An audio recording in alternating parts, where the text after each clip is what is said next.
What's going on? It's your boy Sheiv the Wise, and welcome to Vader's Lair. Happy Saturday to everybody in the chat. I hope you're doing well. We are continuing our Star Wars Mandalorian Rewatch. We're going to be watching most likely episodes 4, 5, and 6 today.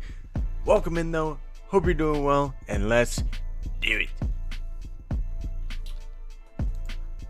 Welcome back to the lair, one and all. Happy Saturday to you guys. I hope you got some rest and are doing well. I had a fantastic day yesterday, and I'm just excited to watch some Mandalorian with you guys. We have 11 days, if you can believe it, until The Mandalorian Season 3, and I can't wait.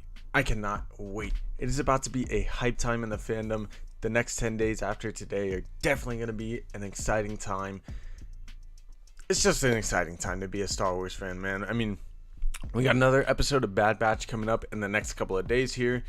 The second half of that season is looking like it's going to be bonkers.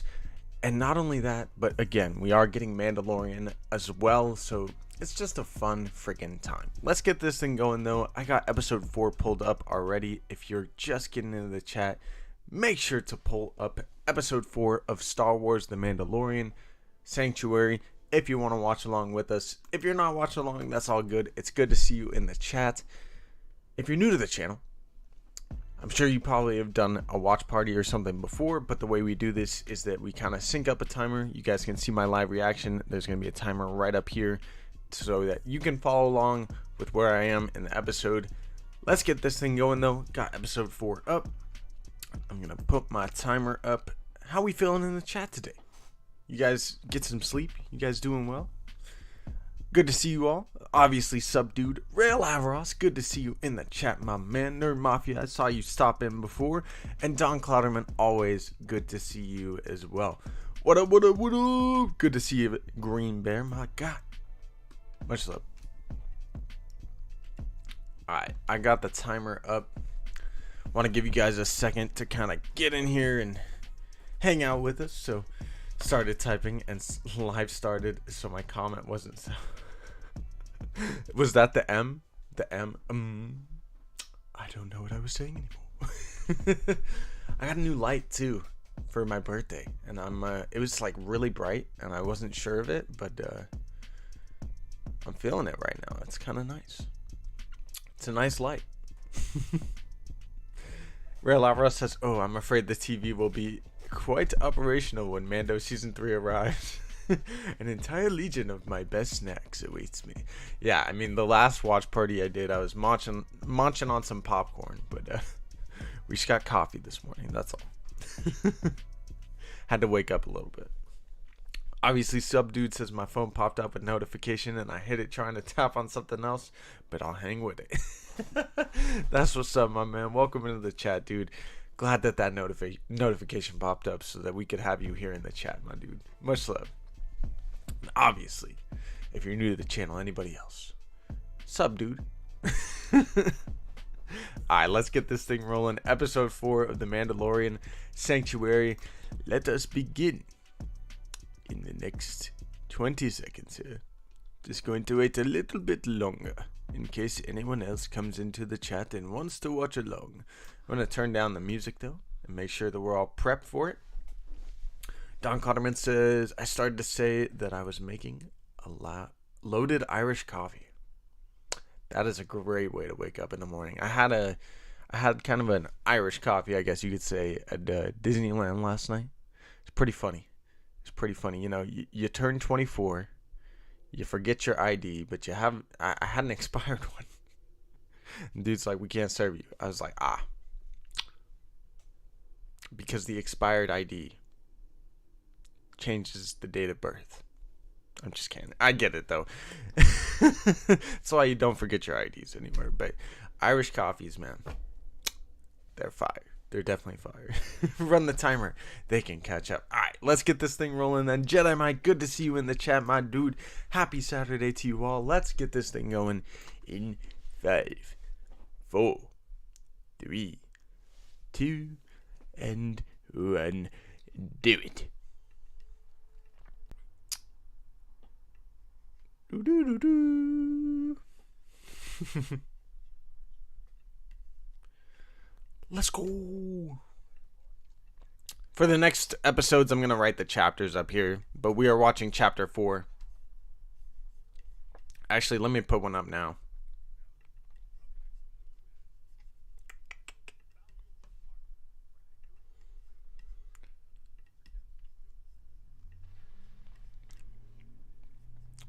Let's go.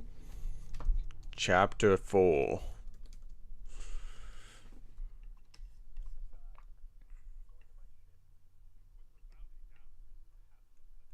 You put the bounty down.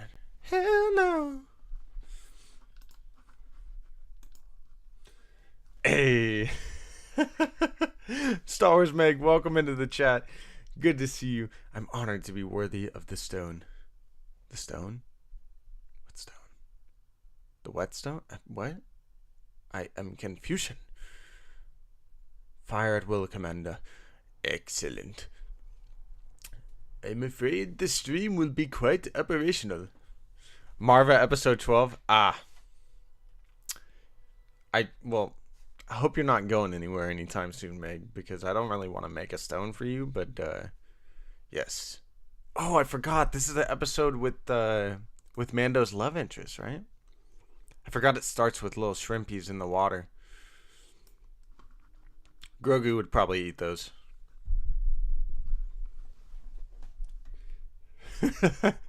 Much love, Meg.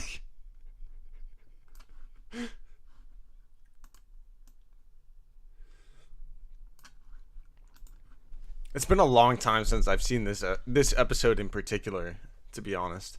I mean, the whole first season I haven't watched it quite a while, so another reason I'm excited to be watching it with you guys, but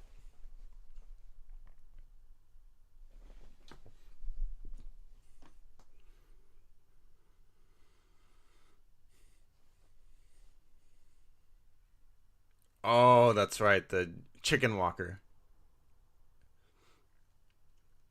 Hey, Darth Chaos, good to see you in the chat, man. I feel like a ton of people call them chicken walkers, right? I'm not crazy, right?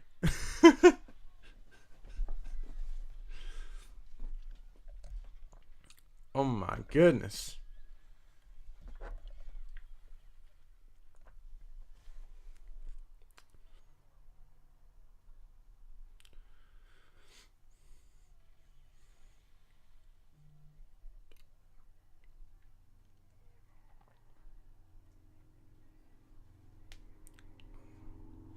Oh, it's these guys.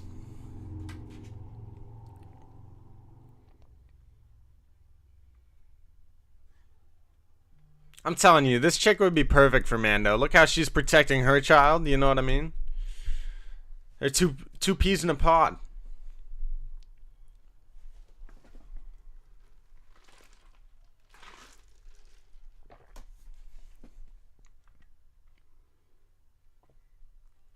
I also love how the walker is kind of depicted in this. It's almost like it's like a scary monster, and it's like even lurking in the shadows and everything. This is a pretty cool episode, to be honest.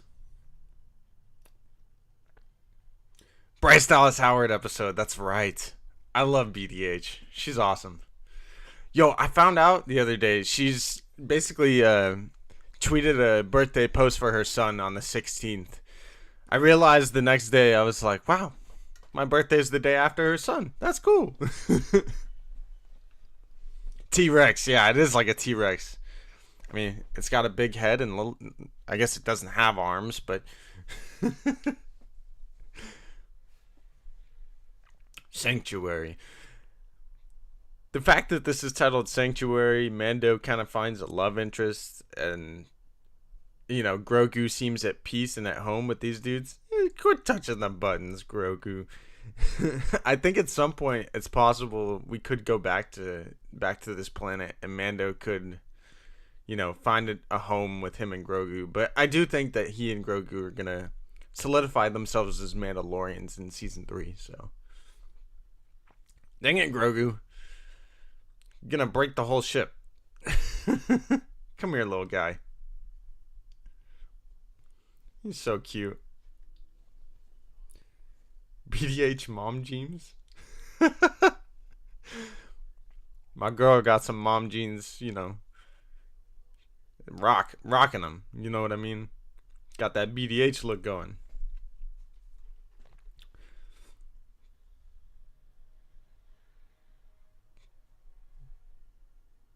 Yeah, don't touch.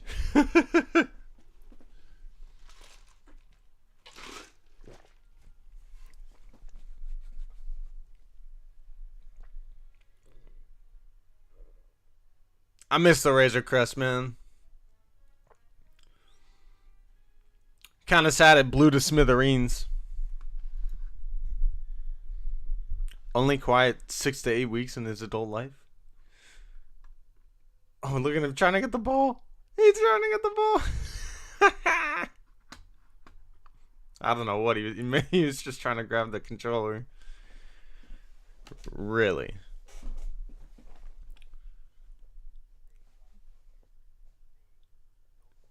He's like, no. Great.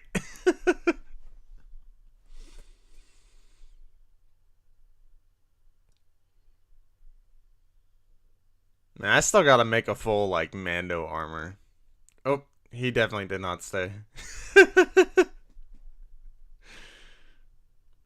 Come on, little one.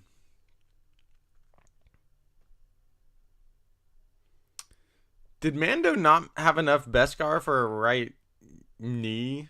Like a brand new right knee, Paul, or whatever those are called? Knee guard? I just noticed that.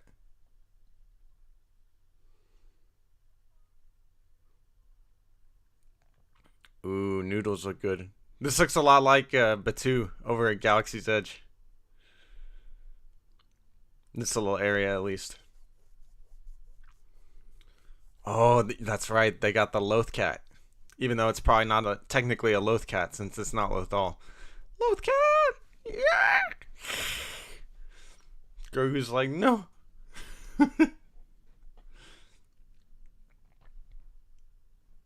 Ah, Cara Dune. Loth Cat alert!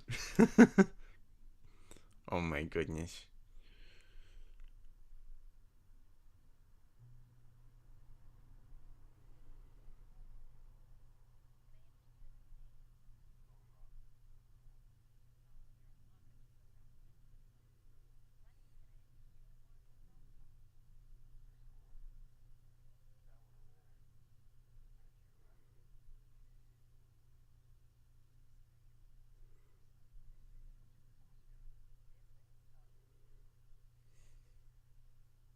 Sorgan, that's the place it's called. Ooh.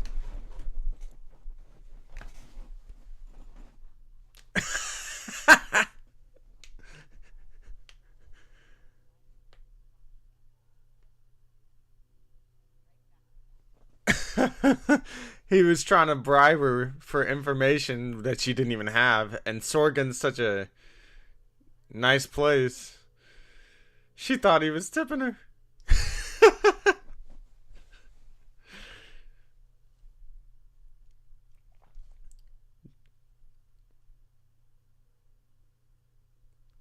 She left.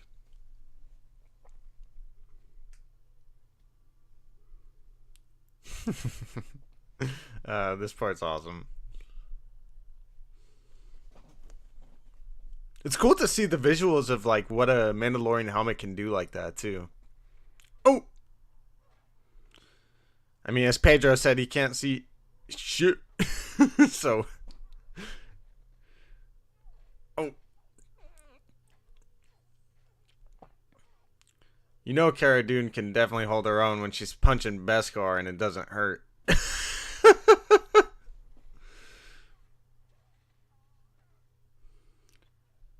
Savage.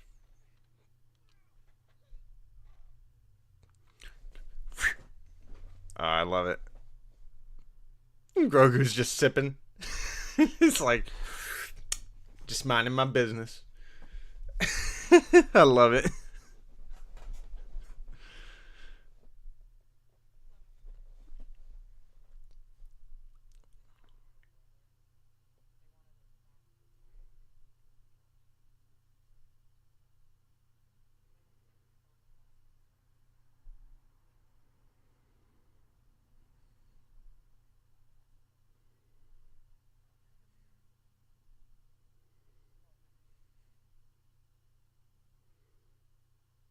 That's right, because she's from Alderaan.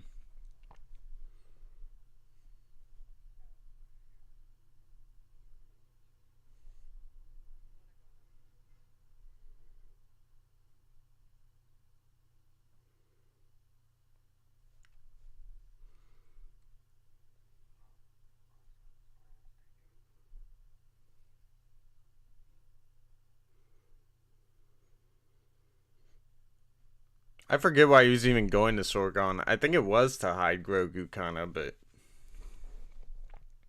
that guy looks familiar on the right. I've definitely seen him before. I don't remember where. He's in a lot of stuff.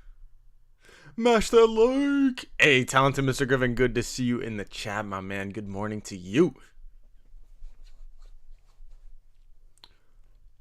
Hello.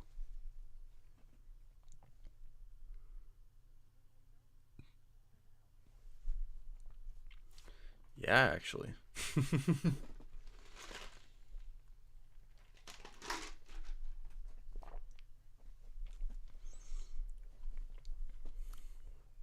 Yes, sir.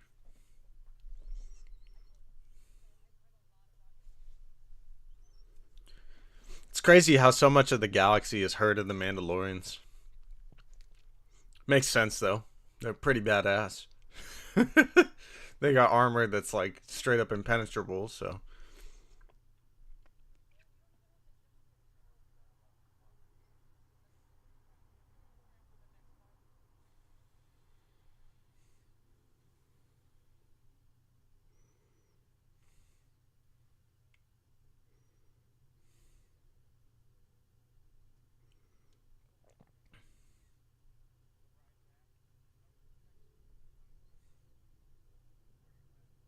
He's like, wait, middle of nowhere.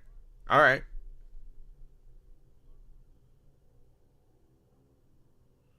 All right. Sounds safe to me. He's like, all right.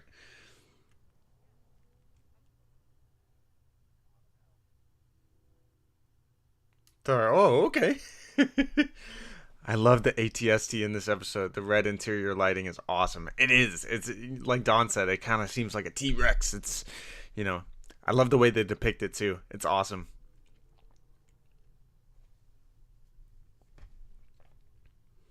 He gives it to Cara Dune for help.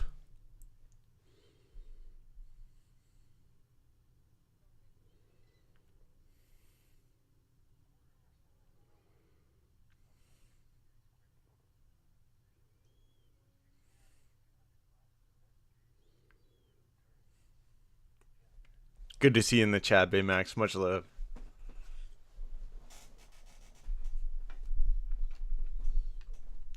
Din Djarin's kicking it back. Grogu did it too. It is a very peaceful world in this, part of the show.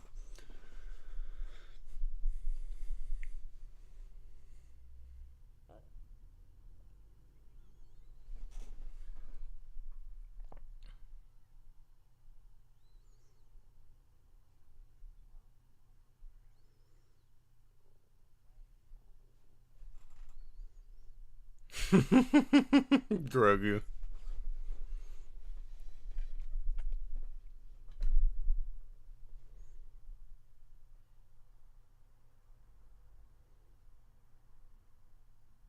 I love when Star Wars is like a little village like this, Happens all the time, and it's such a cool story whenever they do stuff like that. Oh, I see you, Mando. She's probably a Pedro simp. It's okay, me too.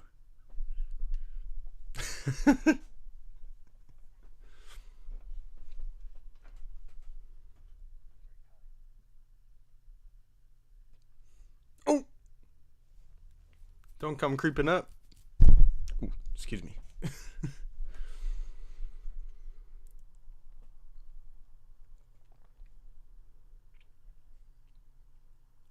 I have not yet. I'm seeing it tomorrow, talented Mr. Griffin. I'm gonna check out Ant-Man tomorrow. I'm excited for it though, man. Kang is about to be crazy.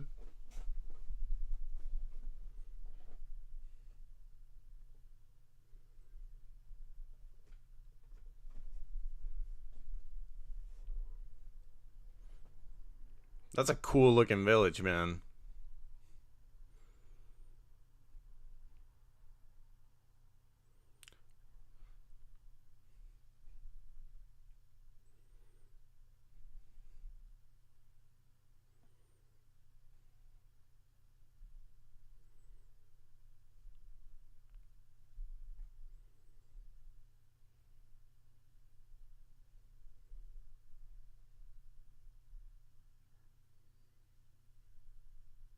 This episode's 100% Brennan.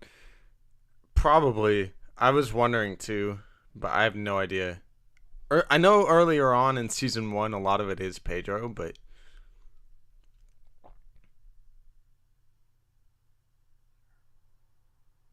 it definitely could be Brennan.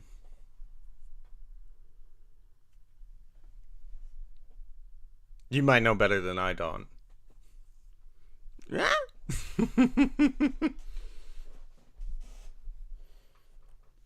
The overprotective father.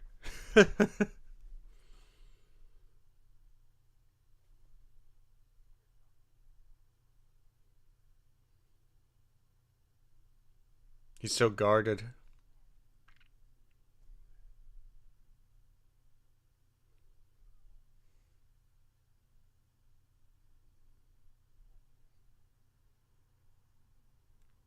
How about in front of someone? Yeah. Never. Pedro was on Broadway in King Lear. Makes sense.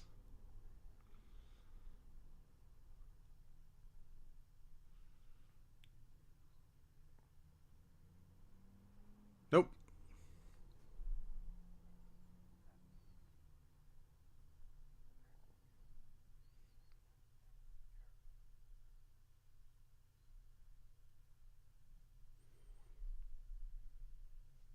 This is the way.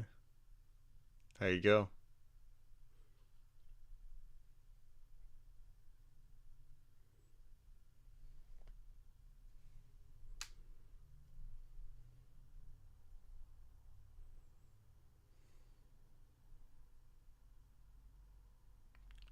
Woohoo!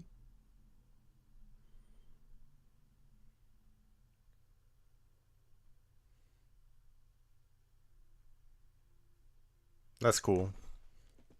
Some foreshadowing there that he takes it off while looking at Grogu.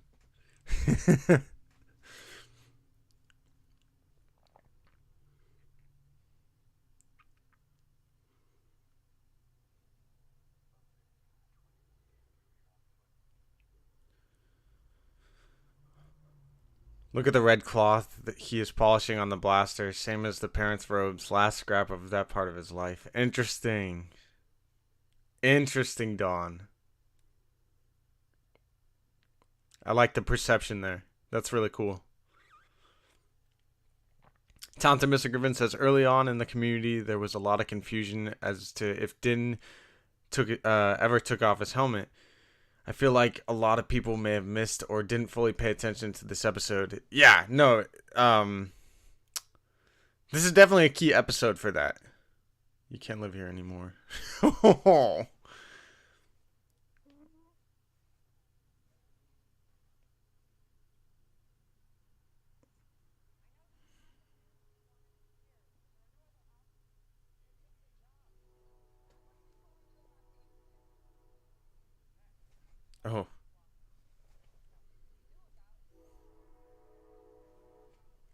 I mean, they didn't really see it, but they probably knew about it, though. I think we're going to see loads of Navarro in season 3 premiere. That clip got to be from the first episode. It's got to be from the first episode or 2. I mean, it's whenever he goes back to Navarro, you know what I mean? It's the first time that he sees Grief Karga this season. Excuse me. Might be from the early, first episode, though, to your point.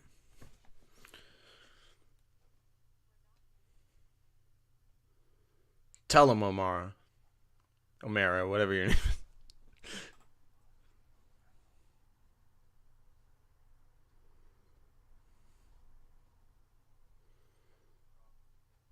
You got 2 moons here. No, I'm just kidding. Yo, what up, Jane? Or John? Is there a reason why the show wanted Mando to have silver armor? Um, I don't know if there's a specific reason, but it's definitely, distinguishes him from a lot of the others. He doesn't really paint it. I don't know the full reason behind it, but I love it, man. I love that Din is the silver Mandalorian, the shiniest, and it's most likely just because he has the brand new Beskar. Because even at the beginning of the season, he's got a bunch of run down, kind of used armor. It looks like, but I think it's sick that he has the all silver, shiny, brand new look. She's like the only one.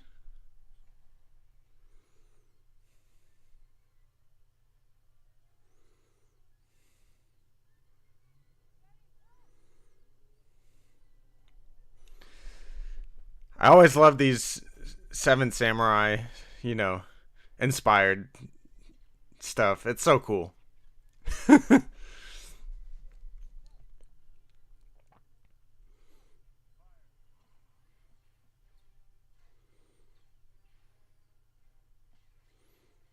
Okay, I see you, Omera.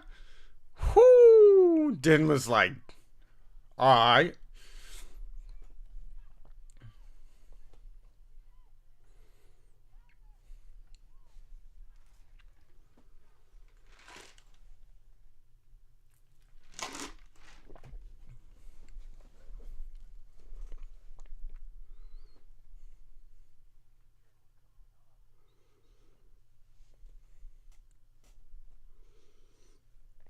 Girl has a history. That can't just be. That can't just leave that in the dust. Yeah, no, for real, Dawn. Where did she learn how to do that compared to the rest of the village? You know what I mean? She was straight up. Bah, bah, bah, bah, bah, bah, bah, bah. They keep on refusing that type of story in other shows and movies. Oh, reusing that. Yeah, they definitely do, Jen. I'm so sorry. I'm probably saying your name wrong, John.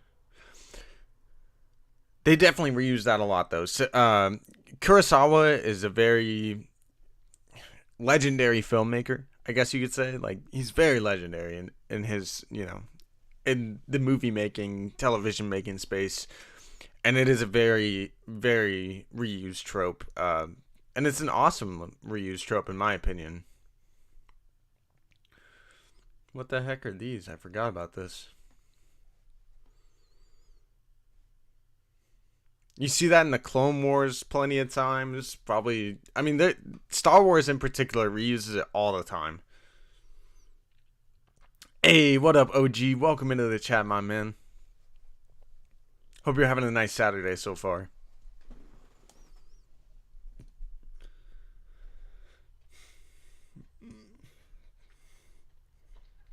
Now there are four of them.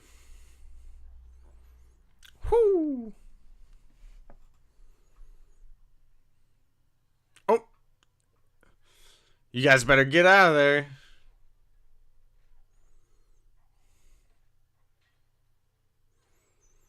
I like how everybody just punches Beskar like it's nothing. KG, what up? Hope you're doing well, and I hope you're having a fantastic Saturday.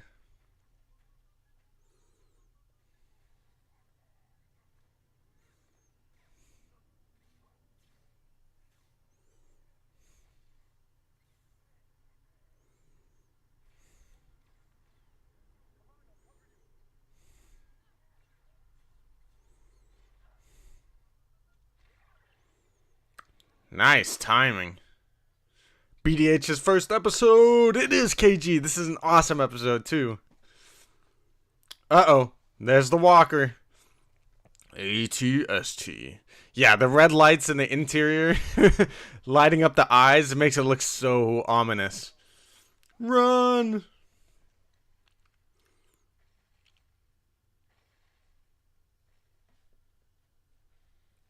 We are on episode 4. Yeah, that's right.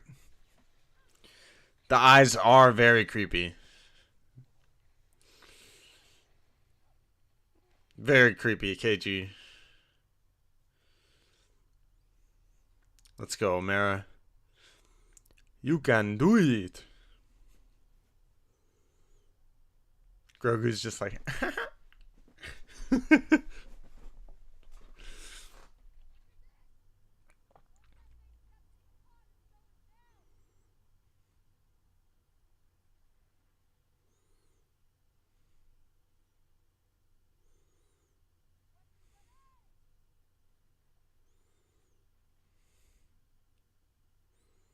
It's so creepy. It is like a T-Rex almost from Jurassic World, right? Or Jurassic Park. She directed those kids so well. She really did. She would be the perfect person for that, too. And they somehow stop mid-step. It's almost like it knows. It's hilarious. Everybody loves a good training montage. You said it, KG. John says, you prefer the Empire or Republic armored vehicles? Probably the Empire, but there's some really cool Republic armored vehicles. I love the ships in the Clone Wars. I don't even remember what they're called, but my brother used to have a Lego set with it back in the day, and I love those things. Oh!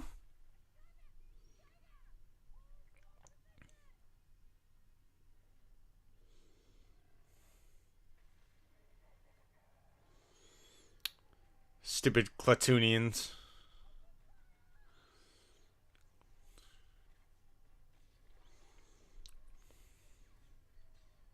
Boom! Disintegration. Din Djarin straight up disintegrates someone in like every episode, the first like 3 or 4 episodes. LAAT transport? Is that what they're called? The ones that look like those like paper holders? I can't even remember what they're called. Hold on. LAAT. Yeah, I think that is what it is. That's exactly what it is, Don. A LAT gunship. LAAT. Thank you. You savage. What up, Star Wars Obsession? Moni G, welcome into the chat. Hello to you. Sorry, I'm missing our rewatch party. I have nephew's high school band concert. No worries. I'll see you soon as well, and may the force be with you. Oh my goodness.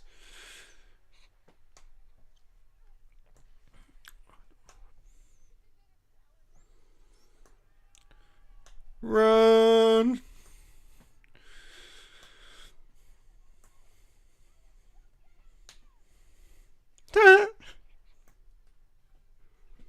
Get out there.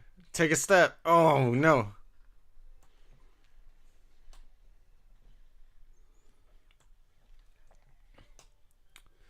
To me, the crest must have came out of the same factory. It's definitely possible. We do know it is like Clone Wars era, right, Don?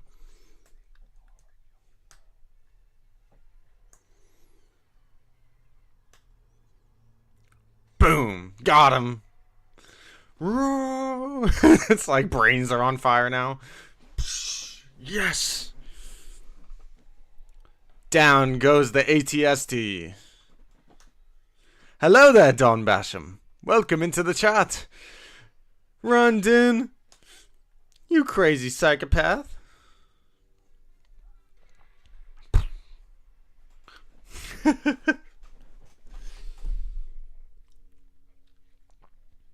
Hope you're doing well, Don. Welcome into the chat and happy Saturday to you. Now there are 2 of them.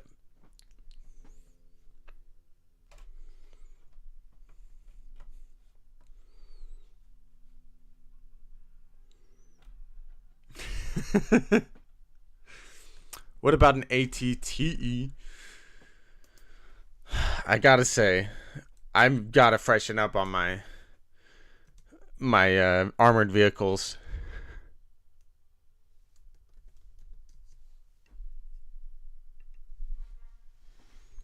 Oh yeah, no, I had the ATTE Lego set. That one was sick. That one came with Rex back in the day, I think, and the LAAT came with Cody. My brother and I both had Rex and Cody. Oh yeah, Grogu, eat the frog. All of them are like nasty. He's like, oh. Peer pressure, Grogu. You let him get away. I just started. Don't worry about it, Don. We haven't been going too long. We're only an episode into the rewatch today. Grogu's very happy here. There's O'Mara hoping he will stay. Cara Dune's like... yeah, what happens then? No. Oh, but he does put it back on.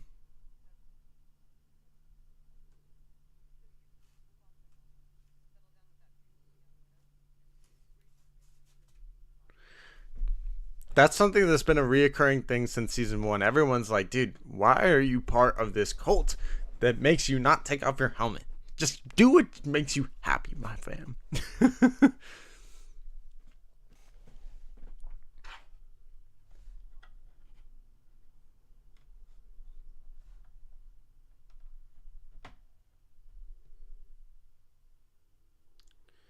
He wants to go with him, though. Yeah.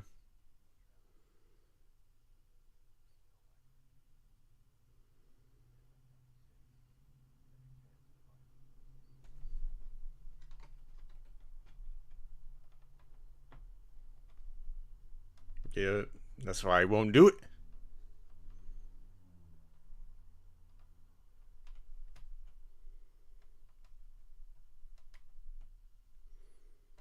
Oh, yeah. You can't do that, though. People are still tracking him. That's why Din takes him. So you say you're on the Mandoverse, which episode?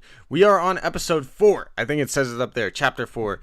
We're on chapter 4 of The Mandalorian season 1.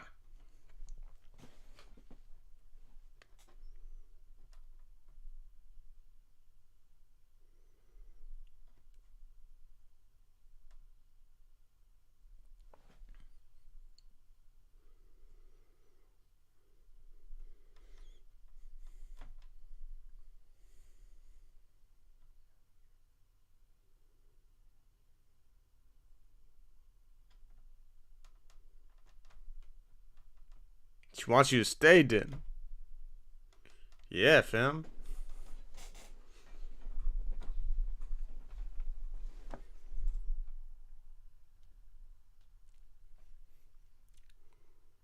I hope Din comes back at some point. I don't think he will, though.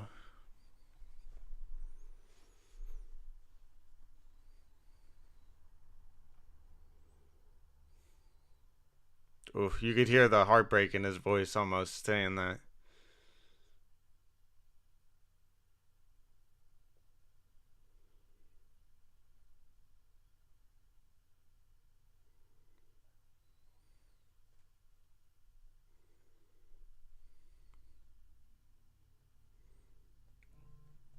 He can't. He can't, my guy. John says, I like the design of the vehicle. My only problem is that instead of having armored plate cover, they have glass, which is stupid. Yeah, I feel you on the ATTEs.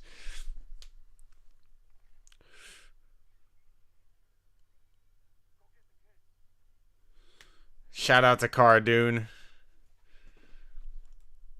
Saved my boy's life. Tracking fob.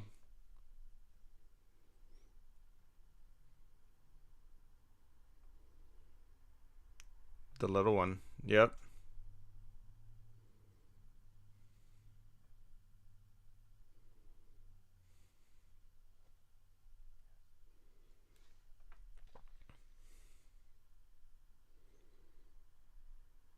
Gotta take them with you.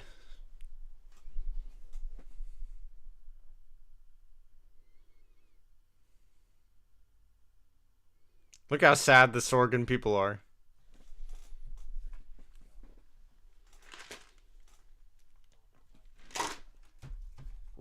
Maximus, what up, my dude? Woohoo! I made it. Happy Saturday, everybody. Happy Saturday to you, my man. We're about to start chapter 5 here in a second as chapter 4 winds down. Give him a hug, my girl.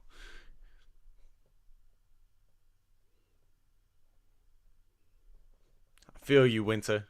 That's me every time The Mandalorian ends. or a new season, or when season 3's over, that's gonna be me. I'm gonna miss you so much, man.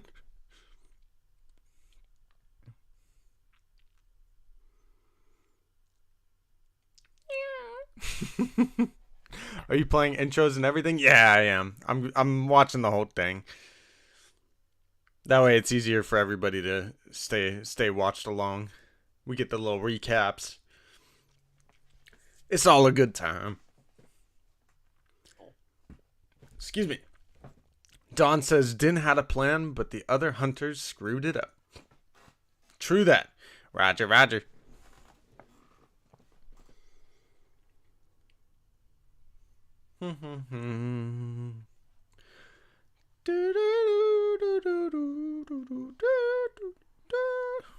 Aw, sad Grogu. Another great episode, man. BDH, that one is fantastic. And I definitely like that walker. The ATST in this episode is crazy. Alright, let's get the next episode rolling with Chapter 5, titled The Gunslinger. Alright, I'm going to pull this one up. If I'm not mistaken, this is the first moment we see of Boba Fett at the end of the episode. Let me fix our timer and our chapter there with Chapter 5. And let's get this next episode rolling. I really enjoyed that last episode, and I'm excited to dive into the next couple of them. So let's get this thing rolling in the next 5 seconds here. In 5, 4, 3, 2, and 1. Do it.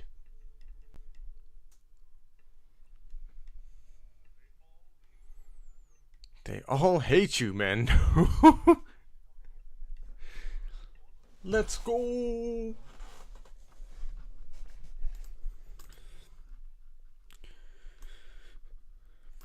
Bro, I simulated the off-season with the Bears and Madden again. How terrible did they do? I'm just kidding. Alright, let's go. Don says he would have had an excuse to visit now and again. He would have had an excuse to visit now and again. Maybe. I hope so. I would love for at some point in season 3 or 4, maybe 5, at some point down the line for Din to try to settle down there or something, but I don't think that's the direction Din Djarin's story is going. I feel like he's gonna... I'm worried about Din Djarin in the long run. Like, I don't know about you guys, but I'm almost convinced that at some point our boy Din is gonna, is gonna die probably, and Grogu is gonna be devastated by it. Oh, we saw the tracking fob in that guy's ship. I just realized that. I got the #1 pick again. Yo, that's what's up.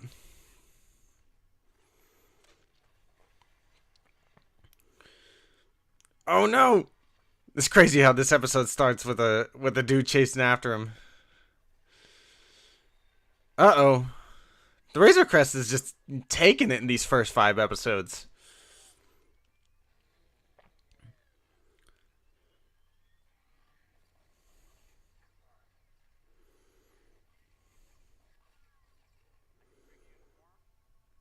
Oh, that's my line, my guy. What are you doing?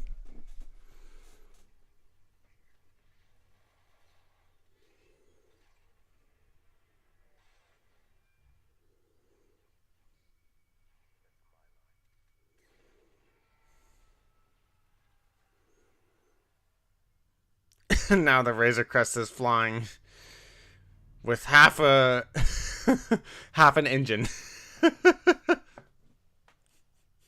What a crazy start to that episode, man. The Gunslinger. And I think this is our first time going to Tatooine in The Mandalorian. I feel so goofy. The Gunslinger is what we are now. What we're on now. Yup.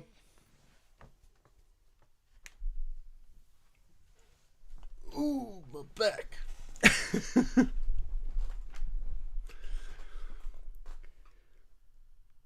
Not for a long time. Yeah, he probably won't for a long time, Dawn. Savage. Facts. Mando is definitely a savage.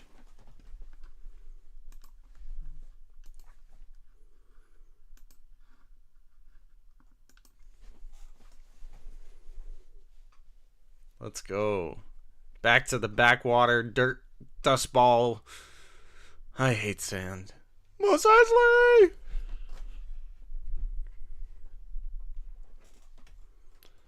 Bay 35. 35 is... I love 35. 35 is a special number to me. That's cool that that's Peli Motto. To Tatooine! I also love that R5 is back in this one. Making his triumphant return after blowing his motivator in the original trilogy. Which I get it, man. Sometimes I blow my motivator. I do, get a little burnt out.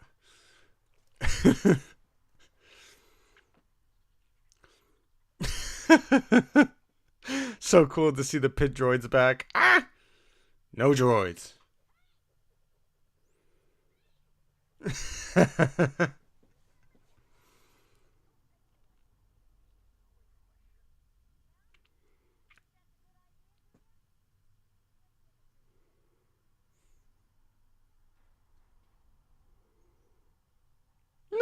Sound like a part banged off. Did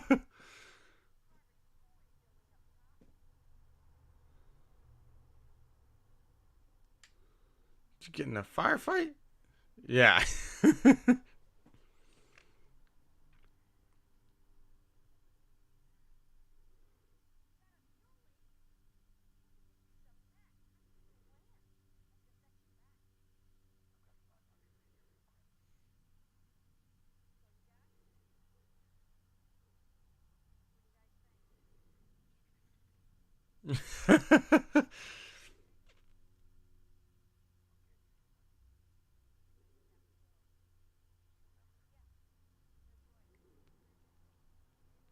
Gonna take longer. Ha! Womp rat. Hey, I love the music. Do, do, da, doom. So awesome to see Tatooine.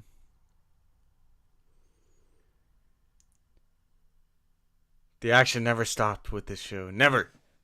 It just keeps it going. Don says this episode took a lot of heat. I watched again last week and don't get that. Yeah, Toto is a douche, but I've always liked this episode a lot. It introduces us to Fennec Shand as well. I've always thought it was pretty cool, especially with the ending with the spurs and everything. We all knew it was probably Boba, and then to have our confirmations, given to us, it's awesome. It's such a cool episode to me. Especially with now that we know and here in season 3 where we're at, like Grogu. What?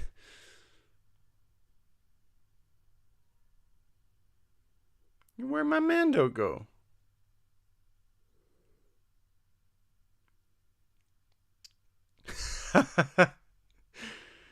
I love how attached Peli Motto gets to him too.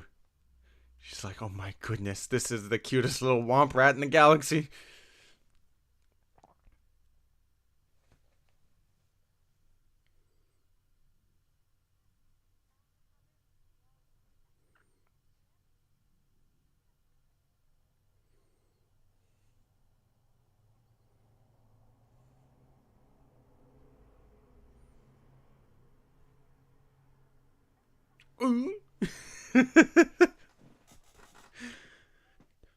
Toro? No, I knew who you meant. I'm so happy that dude gets,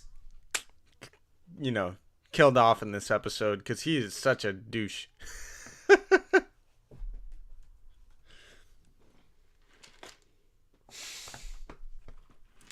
I'm dead. I'm gonna charge him extra for watching you.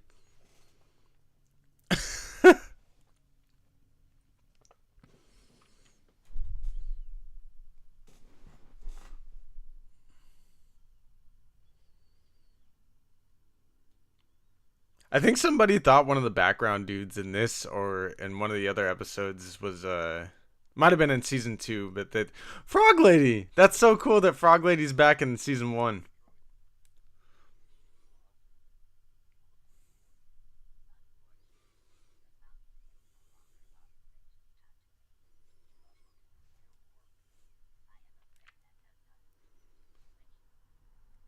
Frog Lady, Meg. Frog Lady back in episode 5. She has a little cameo in the cantina.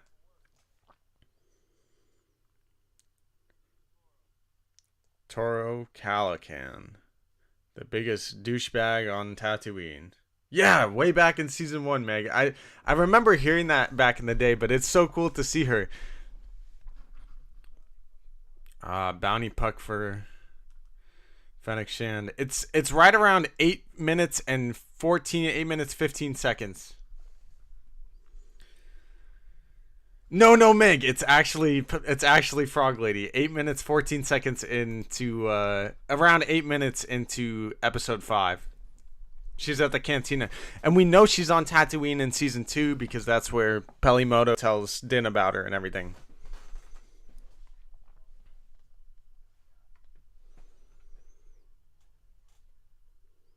Mark Hamill? Say what? Oh, Mark Hamill is the droid, isn't he?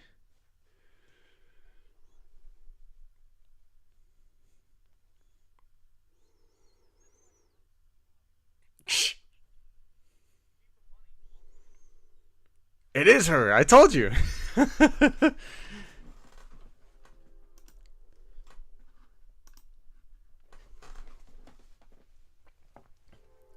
Yeah, I forgot what I was even saying, and I saw Frog Lady. I was like, Frog Lady.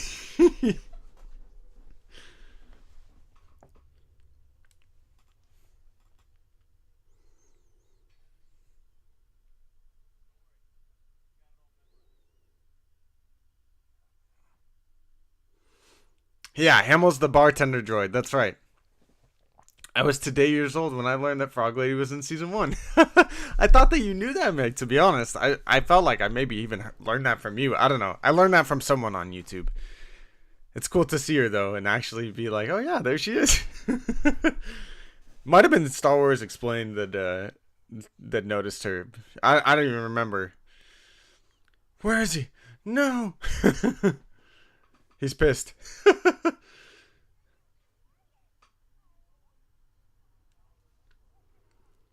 It was probably 6. I'm not gonna lie. I almost called him that, and I didn't want to do that. How can Meg come right in and find it right away? I'm playing with the wrong episode. It's episode 5. It's chapter 5. About 8 minutes in.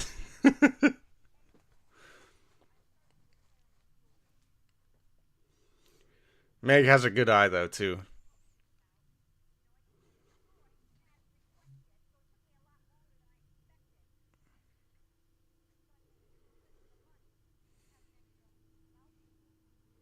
I fell asleep watching season 1. We had a 12 box of Krispy Kremes and passed around the Cara Dune versus Din fight and woke up during the Darksaber scene. That's awesome. First of all, amazing that Krispy Kreme is all the way in the UK. Love it because Krispy Kreme is perfection. Now I'm going to want to go to Krispy Kreme even though the closest one's like 30, 40 minutes away from me. But that's awesome, man. I wonder if there were any donuts left when you woke up and at the Darksaber scene.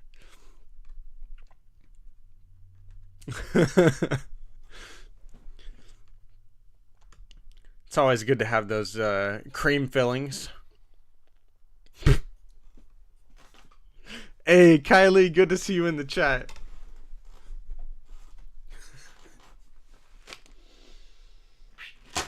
Speaking of cream, it's like all that's left in there. It's like a little cream at the top. I love speeders in Star Wars.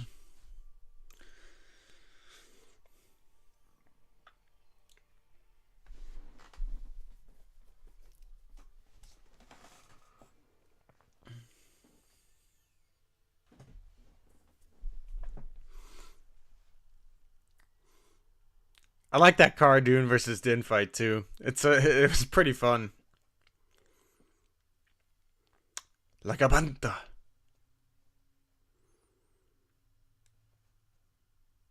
I can't wait till we get to season one, or episode one of season two.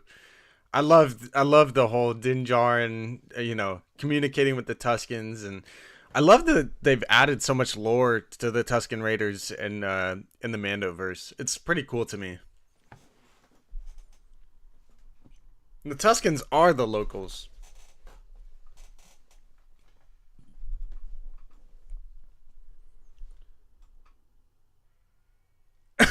They're like,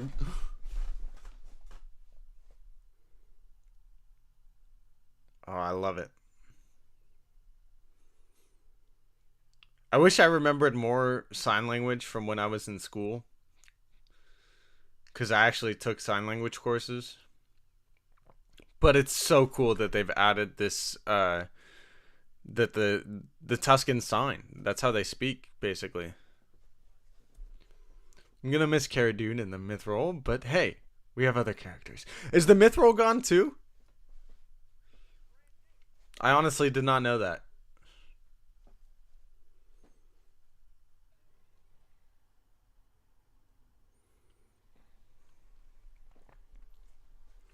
The actor is a bad man. Yikes. All right then. Oh, jeez.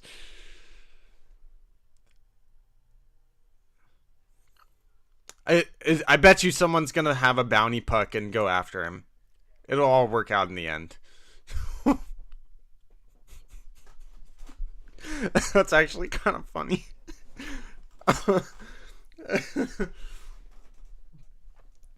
Oof. Yeesh. Yeah, I don't pay attention to a lot of drama. I got I got enough stuff to deal with on my own most of the time. Yeesh.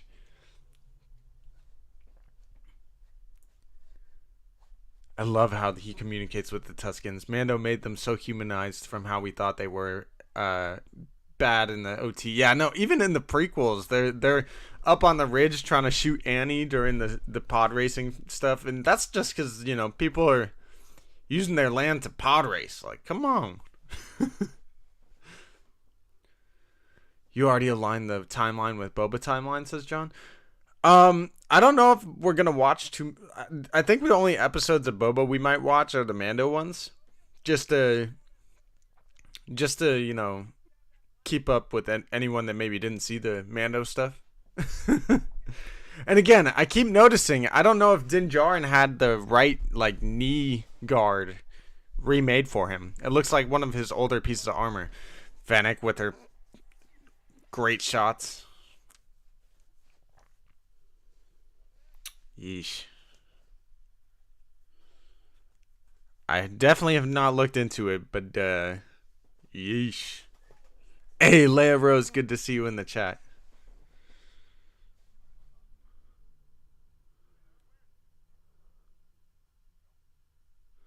At that range, Beskar held up. So I wonder if from a certain range, Beskar is less or more vulnerable, based on what he just said there.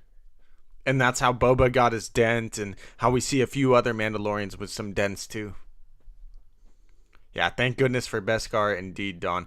I've been saying, why don't these people just shoot Din in the back? He has no play back there, from as far as I know.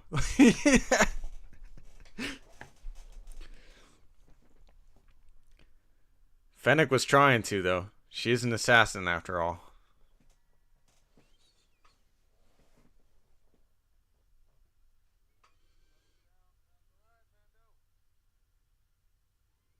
He's knocked out.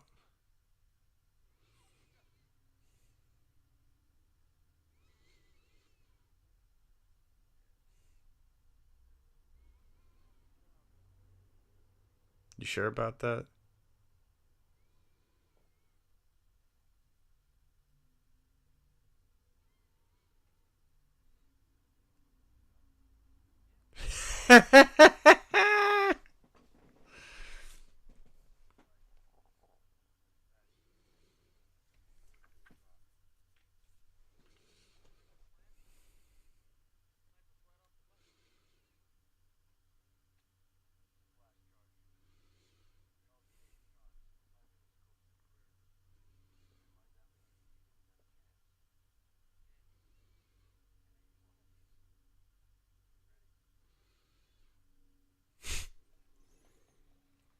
This guy's a bum.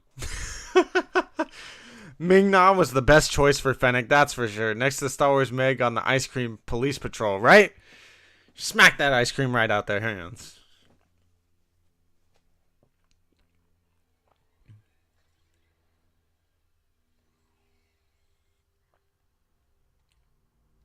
Got him.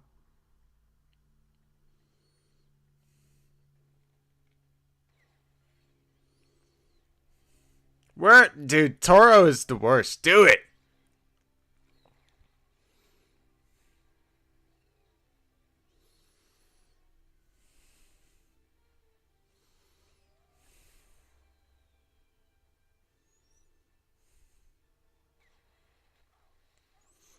Look at this guy.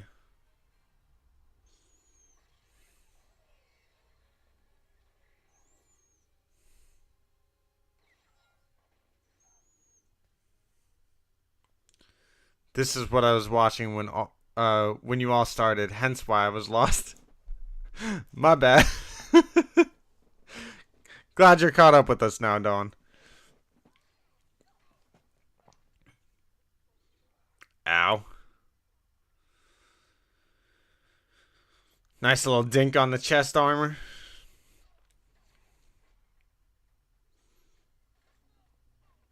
Don't mess with Fennec Shan, my guy.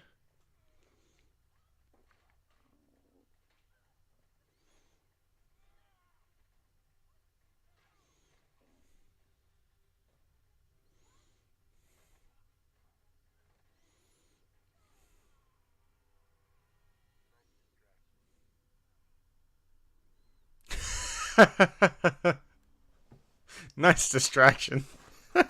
That's all you're good for, is Toro, is a distraction.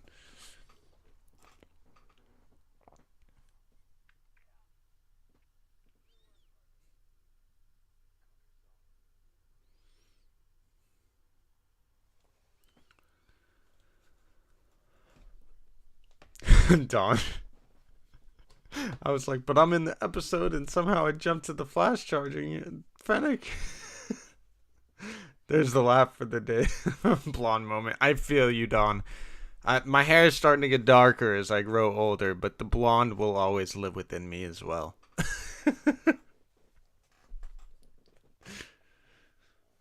I used to have like bright blonde hair as a kid.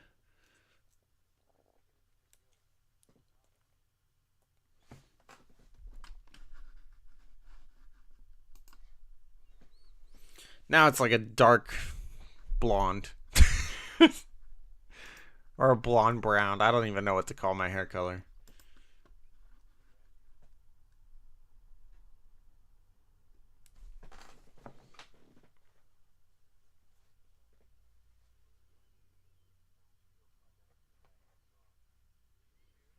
Dirty blonde. There you go.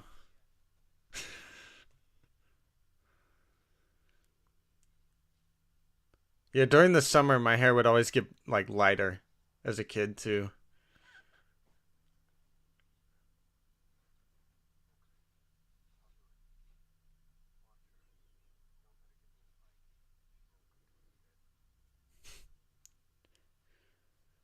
He's no good to me dead. I like that there's a Boba line dropped in this episode. Pretty lit. And two Fennec Shand, right?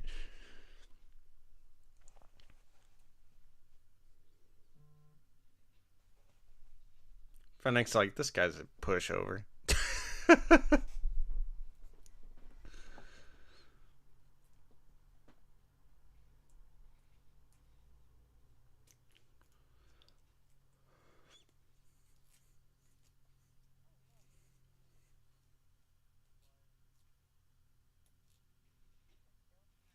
She's got a scar on her face. I just realized that a little bit ago.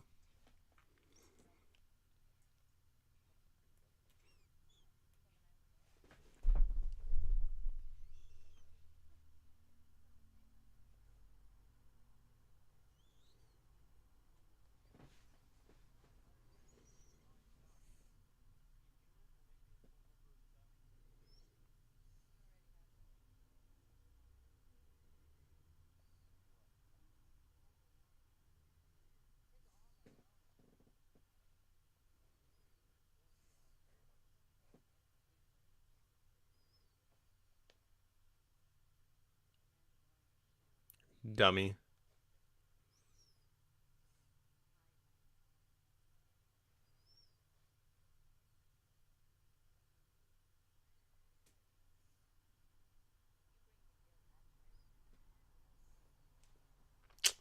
Fennec's got a point there. She's being manipulative.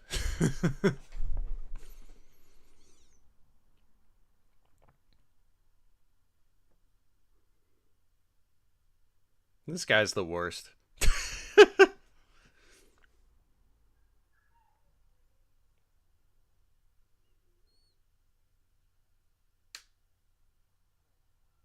His eyes.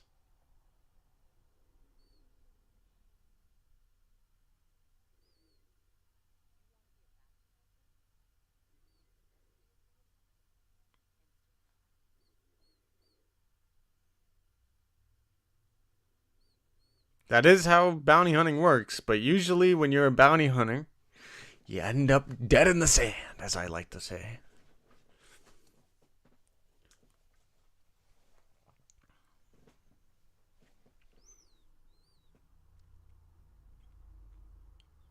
I mean, look where these two end up.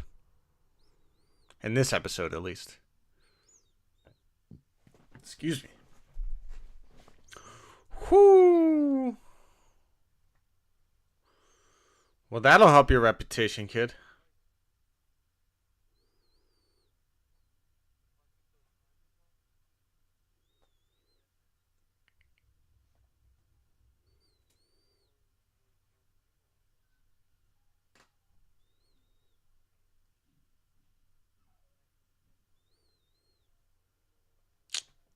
What a bum. I'm glad Boba saves Fennec. Terrible ending for her in this episode. Or is it?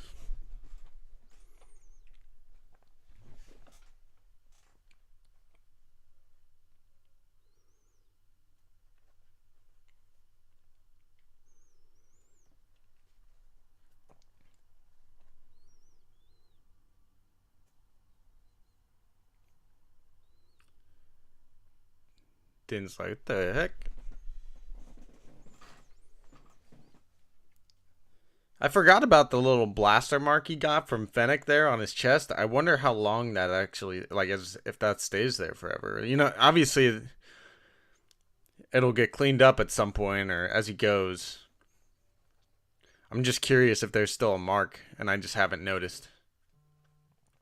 Krispy Kremes are great. I think that's an understatement there, Meg, about them being good. They're great. They're great.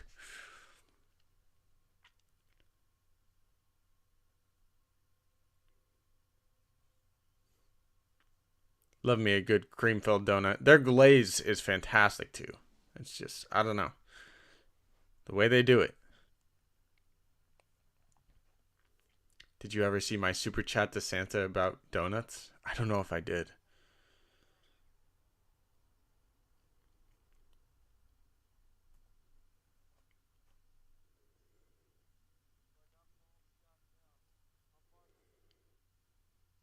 You could shoot Pelimoto. That's okay. I'm just kidding. That's messed up. I like Pelly. Raspberry filled? Ooh, okay. All right. I prefer cream, but raspberry filled is it's not bad.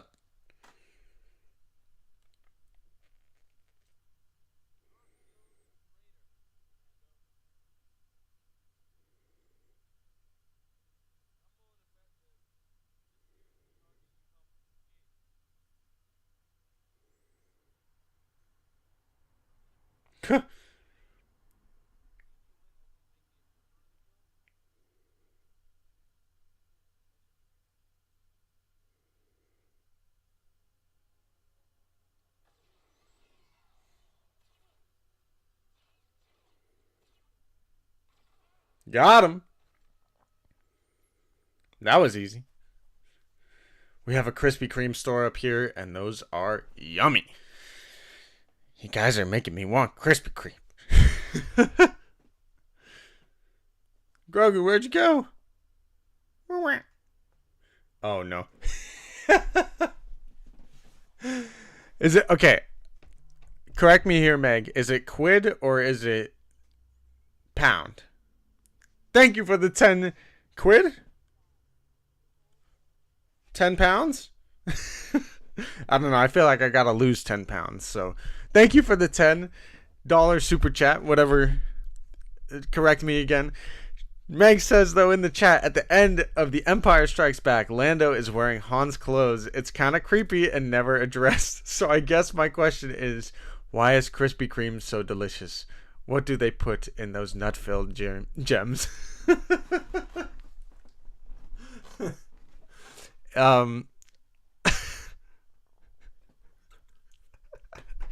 What do they put in those nut-filled gems? Well, I don't know why the Lando wearing Han's clothes thing happens or why it's never addressed. It is very creepy though, and I love that they make fun of it in The Empire Strikes Back, or in the in the Family Guy episode where they basically redo Empire Strikes Back or tell the Family Guy Empire Strikes Back. I love that they address it in that.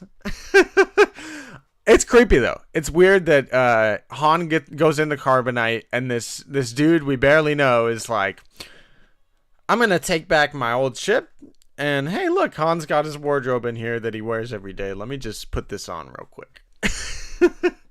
As far as the nut-filled gems, they put glazed heaven in there. You know what I mean? They fill it up, they pump it with delicious cream filling. It's a good time. Yes. And that boba scene there at the end, directed by Dave Filoni. Dave Filoni's first live-action episode. And it gets hated on, apparently. You guys were saying that. Or it was up in the air with fans. I love that episode, man. I love that Dave and John work on that one together. Dave is the one that technically brings back Boba Fett. It's awesome. Not to mention, of course, he adds Fennec Shan into this episode, which he'll later have her in the Bad Batch as well. It's awesome. Star Wars makes us Sheiv. Thank you for pumping up your glory over my comment. I'm dead. Darth Maximus says, yeah, that was super creepy of Lando. It was. It truly was. Was it? Okay, but Meg, is it quid or is it pound?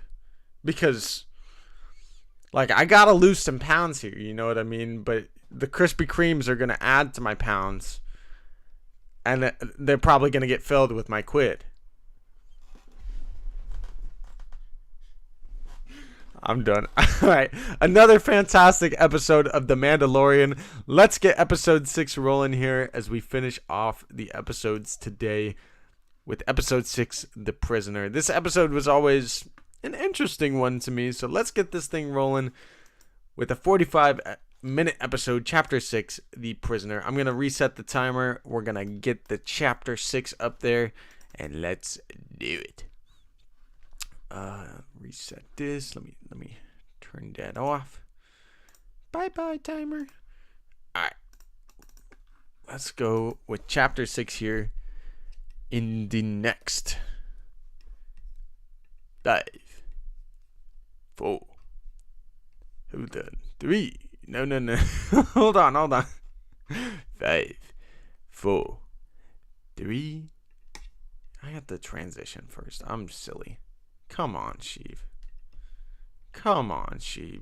you're dinging it up, my man. Alright, 5, 4, 3, 2, and 1, do it.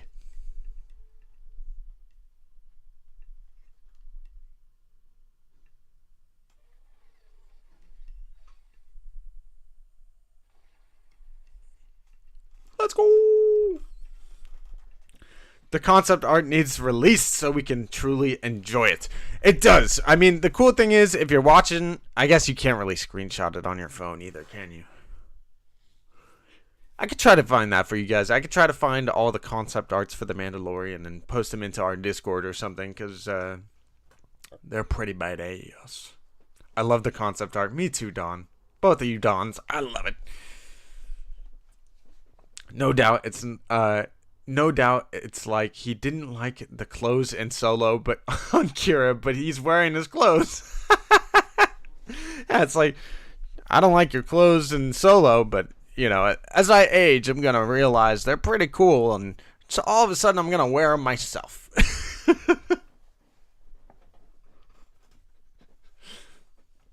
Lando's a creepy dude. I love Lando. This episode was always kind of up there for me. I love Bill Burr, first of all. Bill Burr as a comedian is fantastic. I love the fact that John and Dave brought him into Star Wars. And it's cool that we get a little bit of Mando's past, seeing how ruthless he truly was. Because even these crazy psycho, these crazy psycho dudes he used to work with are like, dude, you've always been kind of a savage. There are 2 Art of the Mandalorian books, Don. They're juicy. Oof. We got to dive into those. Some Star Wars characters keep on wearing the same clothes and change to different clothes. I found it weird that each character go to each planet environment. Yeah, I feel you. A lot of them, do wear the same exact things all the time, and some of them do change depending on where they are.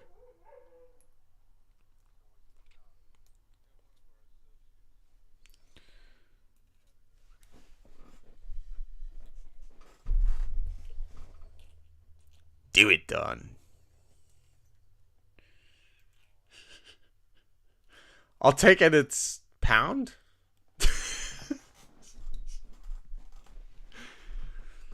Well, when you pound the donuts, that's how they get the quid in them. You know? I'm still on that. I'm dead. Change the topic, Sheiv.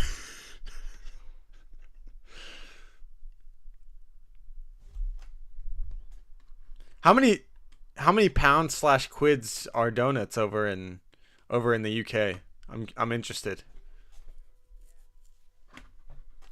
Hey, Mayfeld.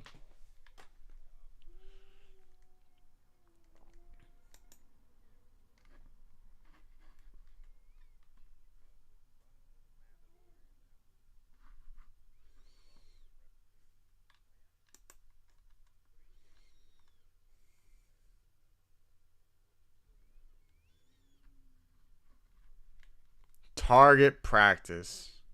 Mando was a savage.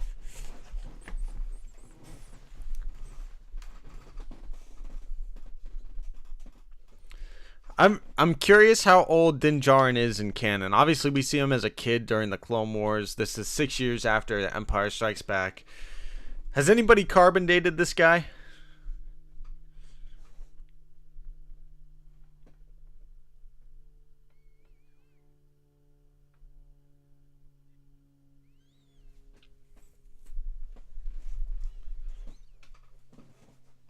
Bill Burr is great in this show. He is Darth Maximus. I especially like him the further we go along.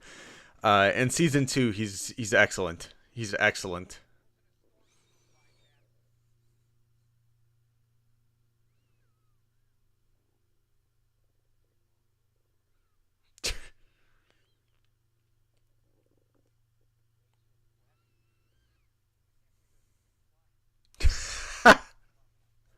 Looks like a Canto Bite slot machine. I'm dead. Berg the Davaronian. Really? I couldn't tell. Yeah, Bill Burr truly does show his range in season 2. It's one of his best acting performances, I think. He's great in this episode, too. Zero. The butthole. Ooh, and the Twi'leks. I love Mando and Book of Boba. Me too, Brent. Me too.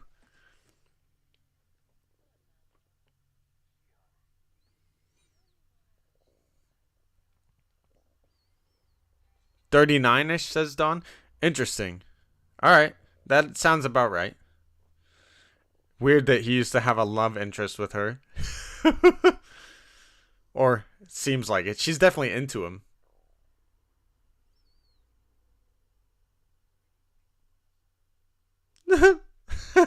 Bill Burr.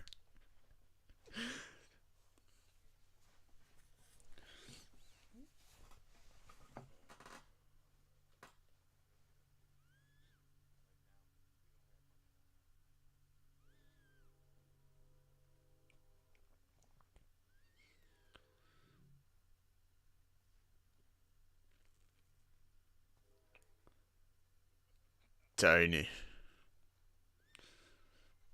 Boom. Hey. I see you, Ludwig. Chapter 6. The Prisoner.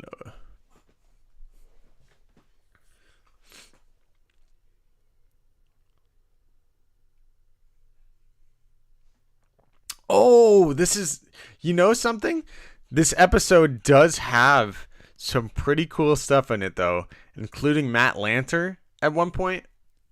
And we also see, I think, Dave Filoni, Rick Famuyiwa, and Deborah Chow.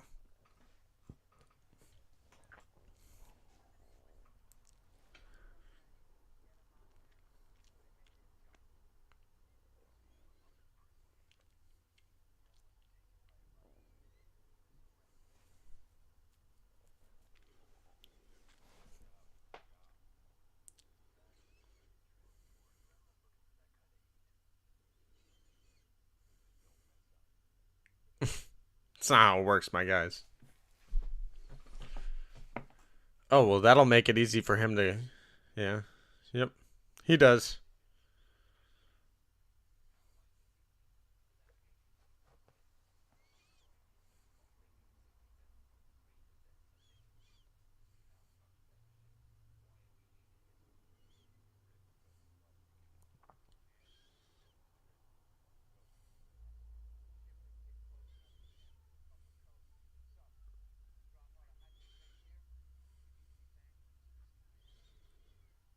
They just want Mando for his ship, even though everybody hates on it.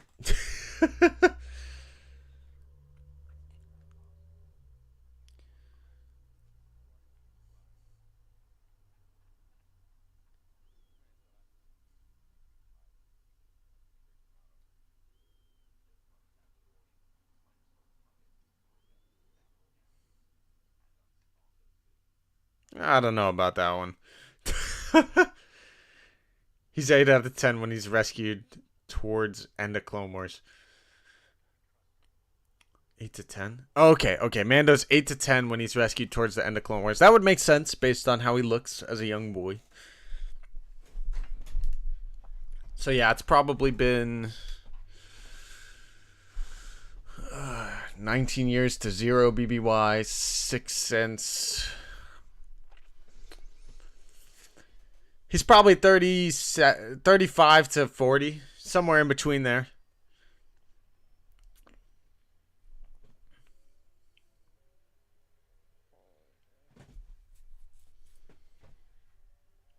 That's a roller coaster of a path they want him to fly in, though. And look at that. Yeah, it really is. It's crazy. Isn't he as old as Boba, says Dawn? They're probably close to similar age, Don Basham. They would be about around the same age. Something I realized the other day too. Boba Fett technically is a Mandalorian in the way of their culture. Like, based on the Mandalorian ways, they have this thing called the Foundling. Jango was a foundling, Din Djarin a foundling, Grogu's a foundling. They're all like adopted by their father figures and trained by them basically to become bounty hunters and Mandalorians. And if you're going off that regard, maybe Boba Fett didn't even know he was being trained in the ways of the Mandalorian, but he is essentially a foundling to his father. So I would say Boba Fett is as Mandalorian as it gets.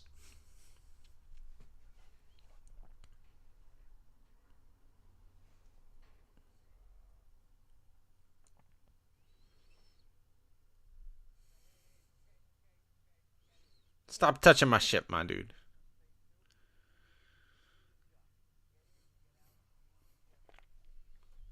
Excellent.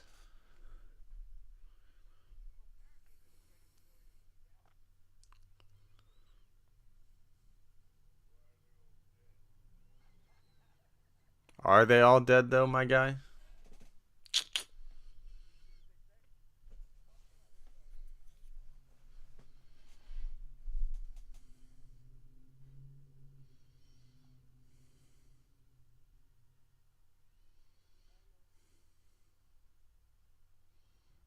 He's a changed man, I think.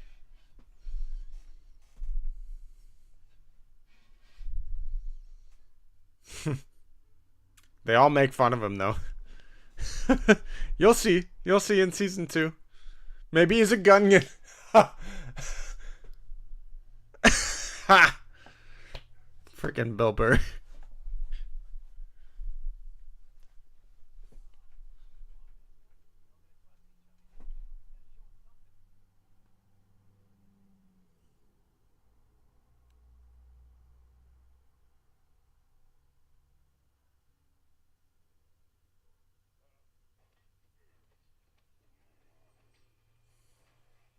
Uh-oh.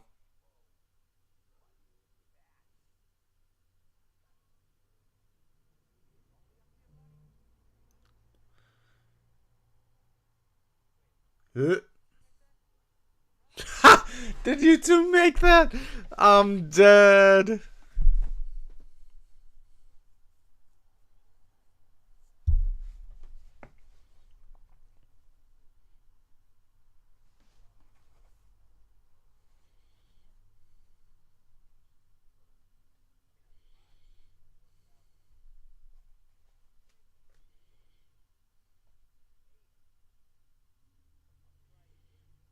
You put that thing down right now, Bill Burr.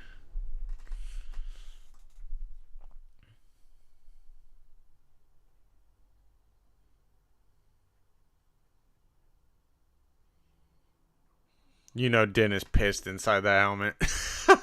Oh, here we go with the crazy flight path. Now Grogu's gonna get dropped on the floor.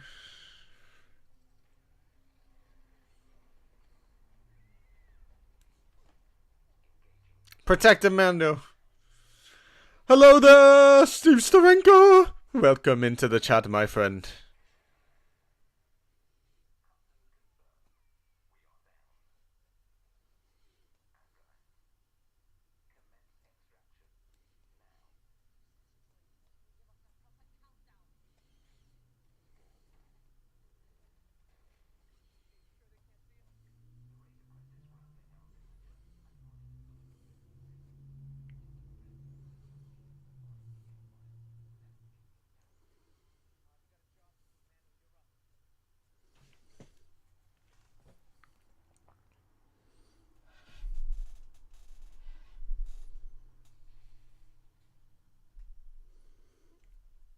Clancy Brown is also great in this.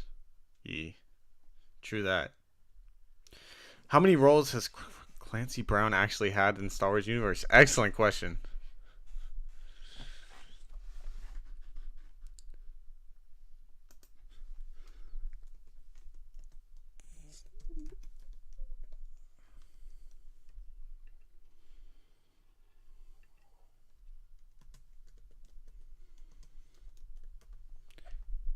He's been a few, right? I like Clancy Brown too. He's pretty lit. I'm trying to look at Wikipedia now and see.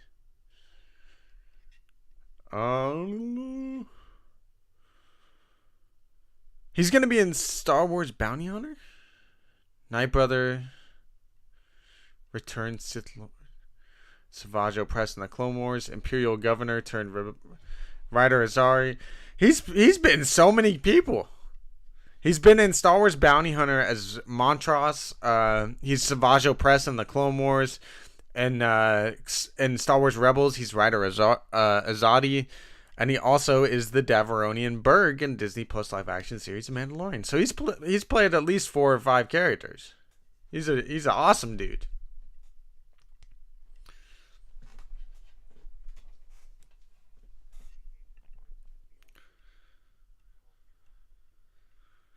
Yeah, the Mandalorians that were ostracized to Concord Dawn survived because they weren't on Mandalore. Indeed.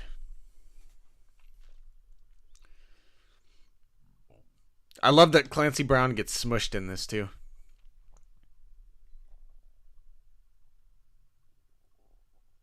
Wonder what that guy's in there for.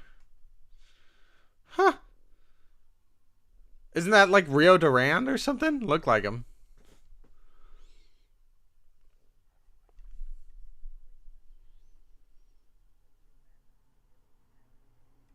I would say they might have had a one-nighter, but he figured out real fast that she was quicker. Yeah.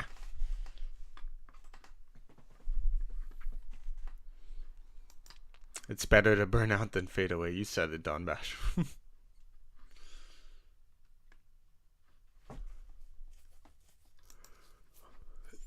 Aren't they the same? I mean, if you're burning out, you're kind of fading away, but unless someone reignites you, or you get a reignition.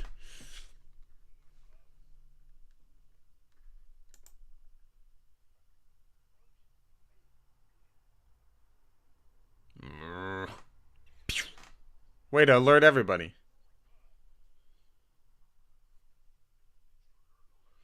Uh-oh. Dude, the music in this episode is actually pretty cool. Not that it's not always.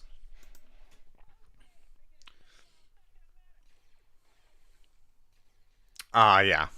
Come back as another character. Of course. He I get what you're saying now.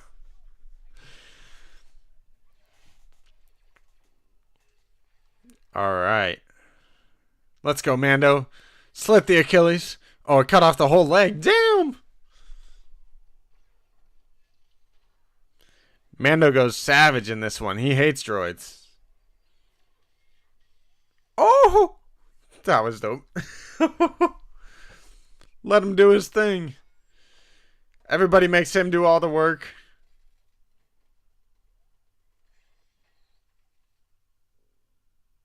Bill Burr's like, damn.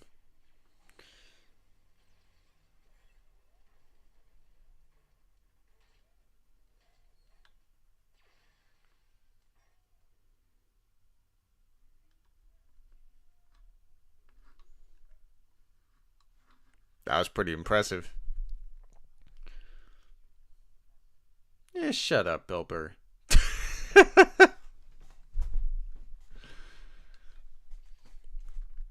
That was a crazy shot, though. Boom, right through the head.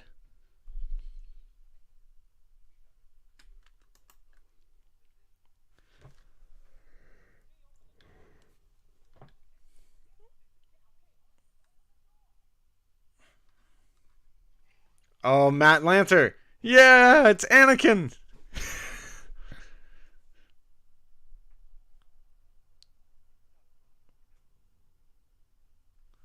It does kind of sound like Anakin a little bit.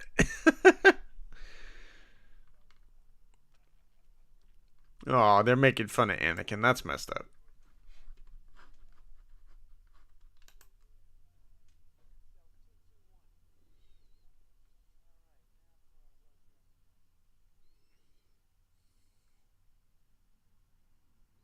Egghead.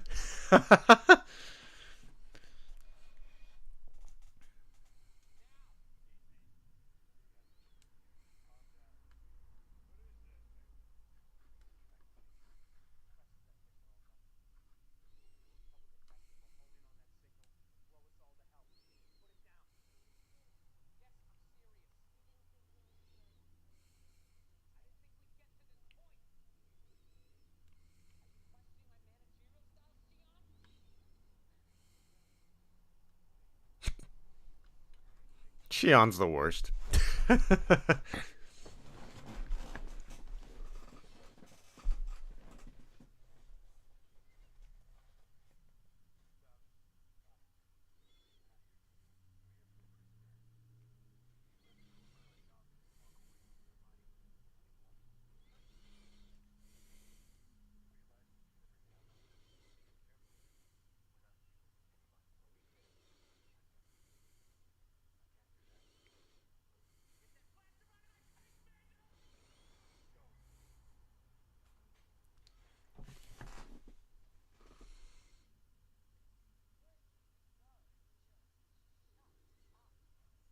Stupid Shion.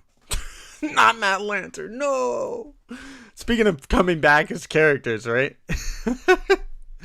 I hope Matt Lanter comes back more. Well, congrats, guys. The New Republic command ships are after you. No?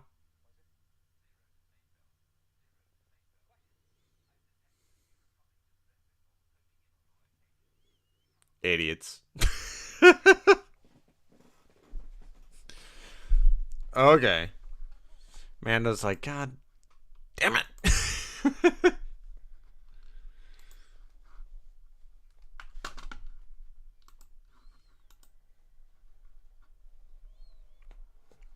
I don't know. Matt Lanter did tease out.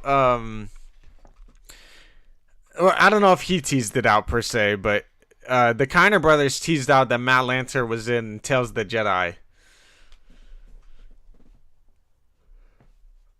He probably wouldn't say anything though. You're right. It's more the Kiners like to say little bits here and there, and I love them for it, along with their amazing music.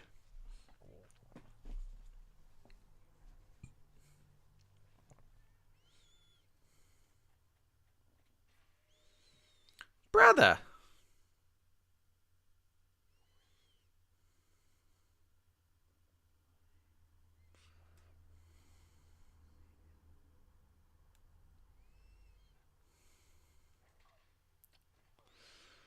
Punched him in there. Dang it.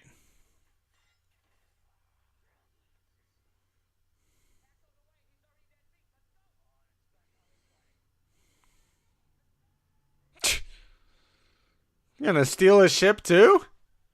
Savage. Not savage. They deserve what's getting, they deserve what's coming to them.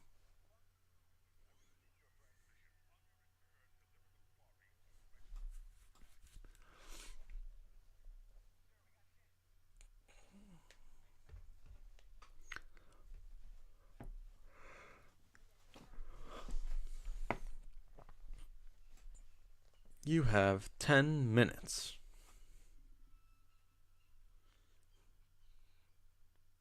Grab Mando. Kind of psycho chick can't get rid of. Yeah, right?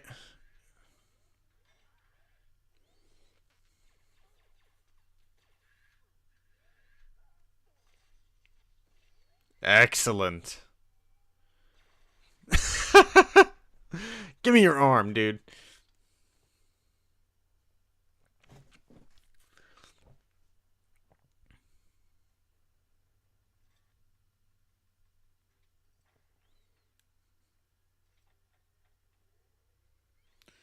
Excellent.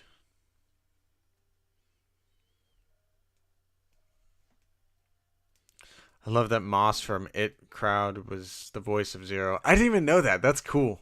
That's really cool, actually. I was wondering who played Zero.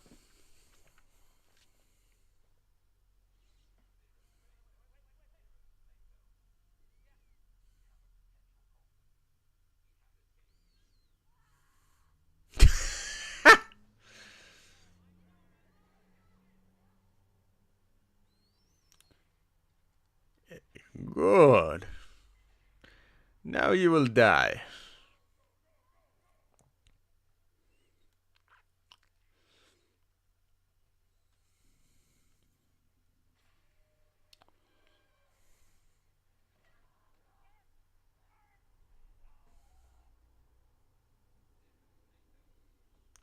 Pick them off one by one. Let's go. And guess who's coming in now?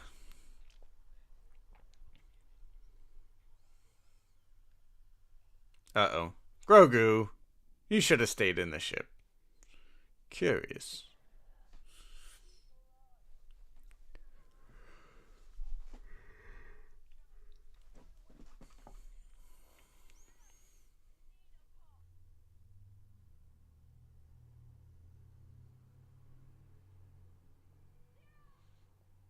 Good thing Zero is distracted with Grogu at the moment. And Grogu disappeared. No yawning in Star Wars. My apologies, KG. I'm still waking up, you know. The one coffee wasn't enough apparently.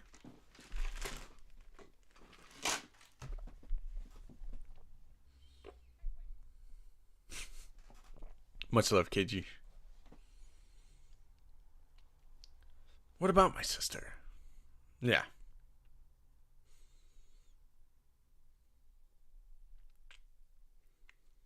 You were hanging with the wrong crowd, Migs. Yeah, nice family.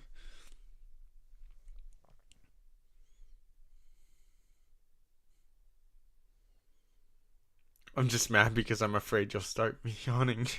It is contagious. Yawning is quite contagious.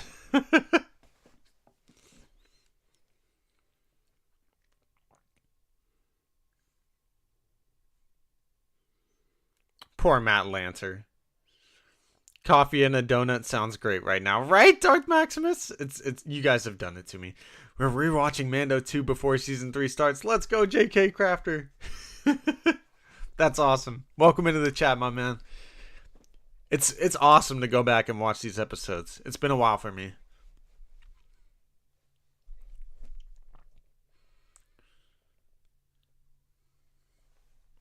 Dang it, I yawned, Sheiv. Well, talking about yawning even is contagious too. So don't think about yawning. Don't talk about yawning. Don't look at yawning and you won't yawn. Yawn, yawn, yawn, yawn, yawn.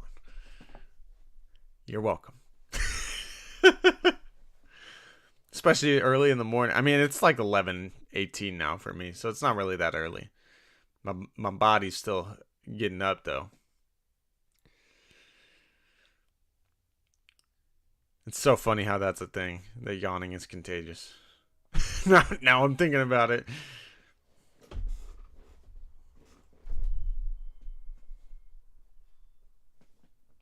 I came here to drink milk and kick butt, and now I'm drinking my milk.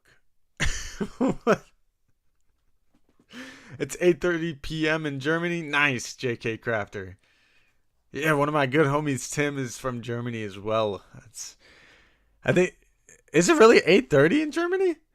I thought it's like 7:20. No? Maybe I'm tripping. Is it 9 hours ahead? Maybe it's a different part of Germany? I don't know. I'm not up with my European time zones, I guess. I feel like I know what I'm talking about, and then I don't. It's okay, 8:20. There you go. I thought you're 8 hours ahead of me, not 9. Dang. Okay. Maybe it's different parts. Is there different time zones throughout Germany? Daylight savings in Germany, Sheiv. Don't you know? Oh, no, I didn't.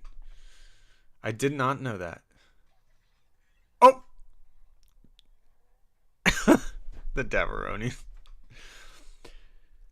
Kill him, Din. Oh, no! Uh-oh. The whistling birds. Ah!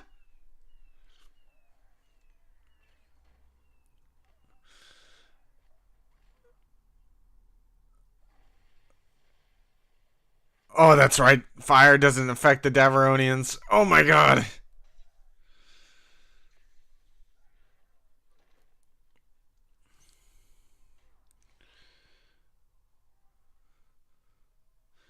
I love how Berg gets killed.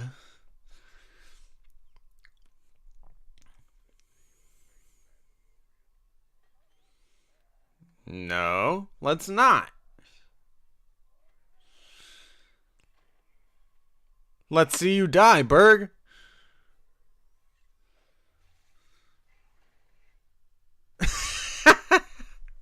Let's go. Oh, he's still... No.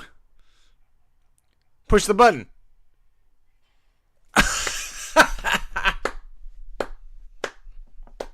Bye-bye.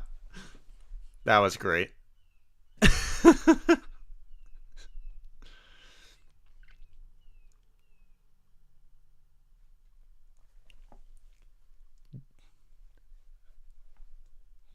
The beat there.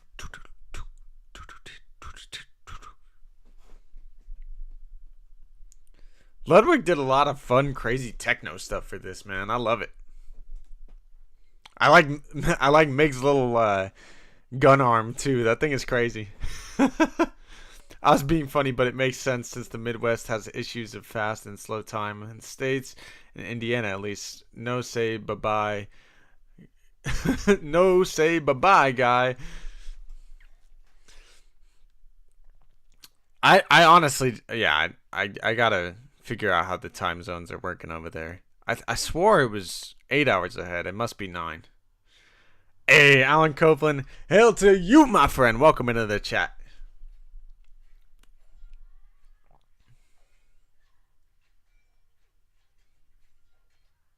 Ah, she got him.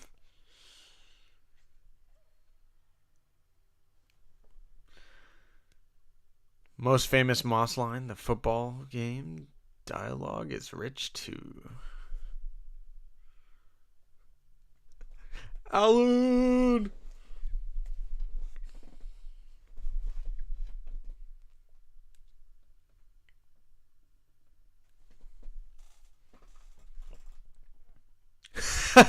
The mouse droid. Oh, look out behind you. Oh, I love the way they shot this. Boom, he's there, he's not there. Boom, he's there, he's not there. Boom, he's there, he's not there. There he is! Boo. I like that they don't show what happened to Miggs as well. And that's like, you know, he shows up again in season 2. It's like, yes! I liked Miggs.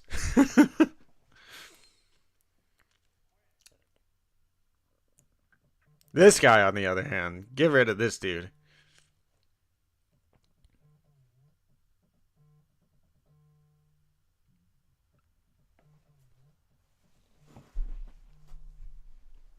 Indeed, they did. Miggs Mayfeld is awesome. I agree, KG.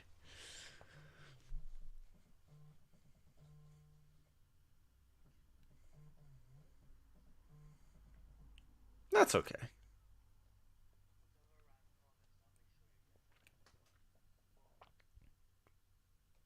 Me too. The sneak up on Mayfeld is great. The way they shot that, I love it, Dawn.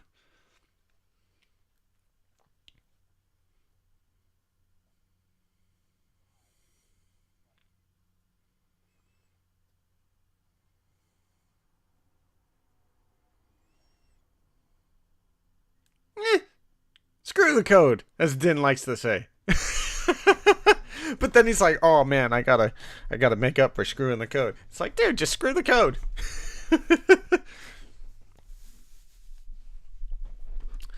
I think the Mandalorian code's a little bit different than that of the Bounty Hunters Guild code. Grogu trying to use the Force. I love this because he actually thinks he did it. He's like, "Whoa, that was me! Oh, what did I do?" Oh, Mando did it. And the Grogu theme music.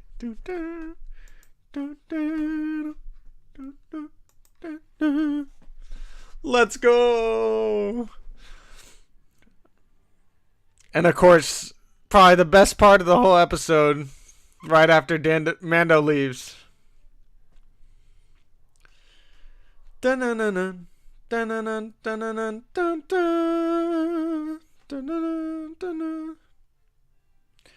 He leaves the transponder there, doesn't he? That's right. Mando's a savage. He literally took out every single one of them.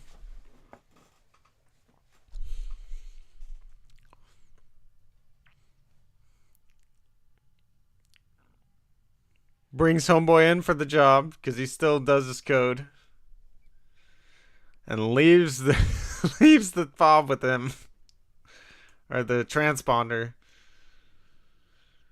Take them both out, New Republic.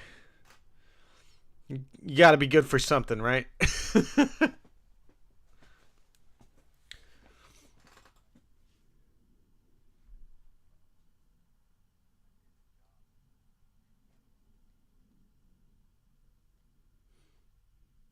Hey, he gets his credits and they get what they deserve.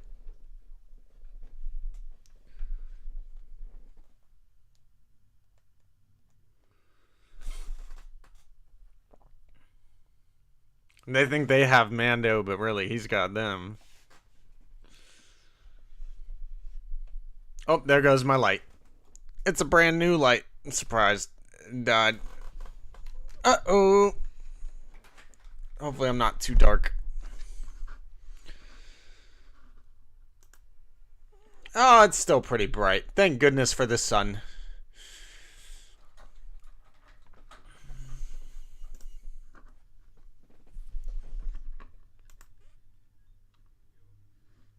Kill him. Good luck with that. Oh, that's a cool ship, though. It looks like Grievous's.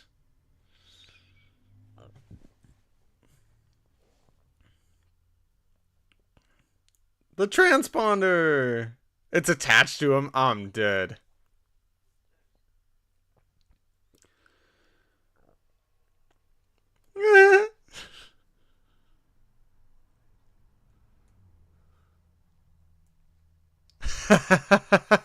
Yeah.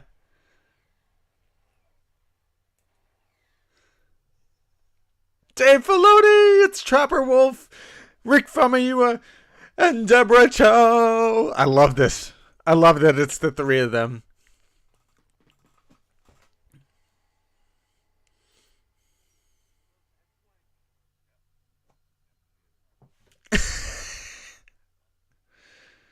Deborah. Yeah. Get him. Yeah, son. Make another round. Yeah. I love this part, man. It's so great. No questions. Just light them up. Here you go, my dude. Here's your little ball. I love it.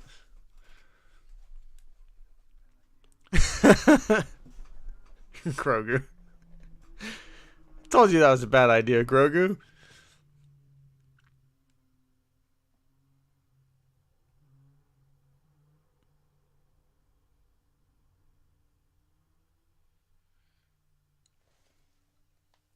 Well, there we see Miggs Mayfeld still alive, confirming he'll be in season 2. I don't know how the Davaronians survived getting crushed. That's pretty cool, though. He's still out there. I wonder how they escaped prison. Dave! Yes, Trapper Wolf himself. Let's go! Directed by Rick Famuyiwa. An absolute awesome episode. You know, Rick directs some of my favorite episodes in The Mandalorian, and I'm so excited to have him as an executive producer in season 3. It's going to be an awesome time having him, Dave, and John kind of being the heads of The Mandalorian going forward. And it's awesome that him and BDH in particular are continuing to work on The Mandalorian. I can't wait to see them do their work in Mandalorian season 3 as we watch 2 of their episodes today. It was such a blast watching them with you guys, and I'm excited to get to it in just 11 days for The Mandalorian season 3. Thanks for hanging out with me, guys. If you guys have any questions or comments or anything you want to put into the chat, feel free to put them in. We're probably going to get out of here in the next 5 minutes or so, but I'm down to, kick back and chat with you guys a little bit. How we doing? Kick the tires and light the fires, Big Daddy. Big Daddy Dave. Oh, yes. You got to kick the tires and light them fires. You know, something that's really cool, too. I think a lot of us were really cool, excited and happy to see Dave Filoni, Rick Famuyiwa, Deborah Chow back in season 1.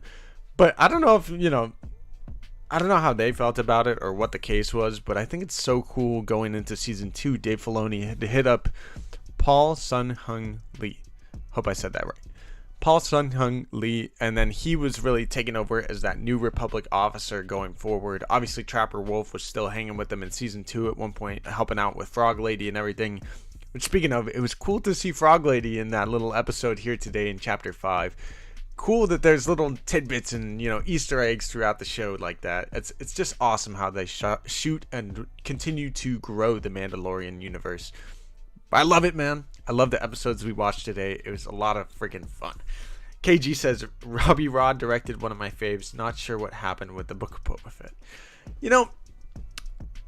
Robbie Rod didn't exactly write the Book of Boba Fett. I mean, I'm sure he put in little implements here and there, and his direction style is definitely that of, it's a little bit different. You think back to Spy Kids. The dude does some fun, crazy stuff.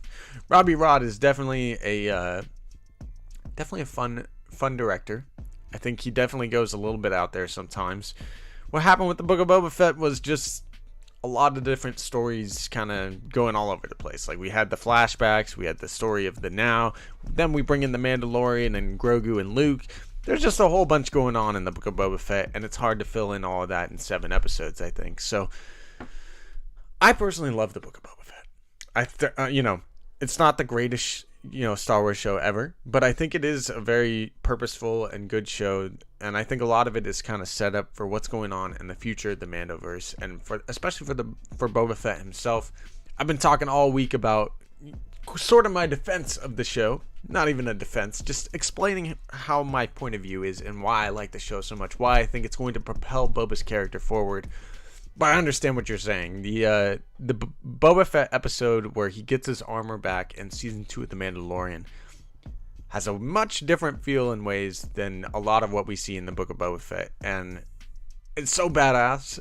A lot of the Book of Boba Fett has little goofy moments, but I think goofy moments do belong in Star Wars every now and then. So I feel you though. I get what you're saying. I hear what you're saying. I like parts of Book of Boba Fett. Yeah, there's a lot of really good parts in the Book of Boba Fett that people don't usually focus on because of, some of the goofier or parts that they maybe don't like. Don Basham says, I think I'm one of the few that liked Boba, and I will love it more whenever they integrate some of Daniel Logan. Me too. I wanted Daniel Logan so bad in the Book of Boba Fett. I know it's happening, just a matter of when and where. I would love some Boba flashbacks where Daniel Logan is a Boba in his prime before Empire and all these things, or maybe even during Empire. Like, I feel like Daniel Logan still looks close enough to Tamura where you could see him transitioning into that at some point. Obviously, he doesn't look quite like some of the clones in their prime, but I don't think he has to necessarily. We get it. Daniel Logan is also Boba Fett, so I've always wanted to see Daniel Logan come back. If it's not in live action, then I hope at some point, whether it's, just an episode in The Bad Batch, bring him back as the voice of a younger Boba, that would be epic. That would be awesome and well deserved to us fan, and well deserved to Daniel Logan, really. Long awaited. I told him at Celebration, there was a point during the Bad Batch season 1 where I was on this roll where I was like, hashtag put Daniel Logan in the Book of Boba Fett, hashtag put Daniel Logan in the Bad Batch. I was really campaigning for it for a few months there, and I told him at Celebration this past year, I love you and Attack of the Clones, and all the voice work you've done as Boba over the years. I really hope that we get to see you as Boba in the Book of Boba or in a future project. And, both of us started tearing up. It was cool to see, there is a lot of fans that love Daniel Logan and they would love to see him come back as the character. And he truly wants to too. And it's cool to see how much that character means to Daniel Logan and to Tamura Morrison and everyone that's played it. I just, the fans love him, man. And we want more. And we should. The Tusken background for Boba. I love that. Yeah, I love the Tusken background for Boba too. I know some people actually didn't like the Tusken story arc that much. Personally, I thought it was great, and it makes a lot of sense to Boba's character throughout the years. What we see in the Clone Wars and just really the backstory of Boba, trying to find belonging. He really found it in the Tuskens, and when they were killed, he was searching for it again in the people of Tatooine, a place that he really grew to appreciate and love, becoming a member of the Tusken tribe. I'm not writing off Boba Fett at all, says Dawn. I love the Tusken arc and episodes 5, 6, and 7. Sorry, not sorry. You don't have to be sorry. A lot of us feel the same way, Dawn. And I definitely feel the same way. I wish they spent a little bit more time on Boba's story in the here and now. And I thought, at one point I wish there was a bigger bad than just the crime syndicates and Cad Bane. But I love the Cad Bane story arc. I'm interested to see if Cad Bane will eventually return or what his transponder was calling there on Tatooine. Maybe we'll see in The Mandalorian season 3. I don't know. I don't think that Rona helped production. No, it didn't. It definitely did not help production for Boba Fett season 1 either. And Kay, yes, I am definitely rooting for a season 2 of Book of Boba Fett. I have been for quite some time. I'm hoping we get it. I'm really hoping we get it. He has the armor. He can do it. I love his stories. I love his stories as well. And he does have the armor. My social anthropology background was satisfied by depiction of the Tuskens. I could see how. That it is quite the awesome depiction there, and I love it, man. I love it. We are a Daniel channel, that's for sure here. Hashtag Daniel as Boba. Let's go. KG says sorry, I derailed the convo from Mando to Boba. No, it's all good. I love the Boba convo. I've been trying to, quote unquote defend the show all week, so I'm here for it, man. I'm definitely here for it. Thank you guys for hanging out with me today. I'm gonna get on out of here and go try to enjoy my Saturday, but tomorrow we're probably going to be continuing our rewatch of The Mandalorian, finishing off with the last 2 episodes of season 1. we'll see if we have time to kick it off with the first episode of season 2. But I think we're definitely going to be able to finish The Mandalorian by next week. So again, we have 11 days until The Mandalorian season 3. We're going to try to finish off season 2 next week. And if we have time, we're going to try to watch the 2 or 3 Mandalorian episodes from the Book of Boba Fett as well, just to kind of give us the full circle of the story. You know what I mean?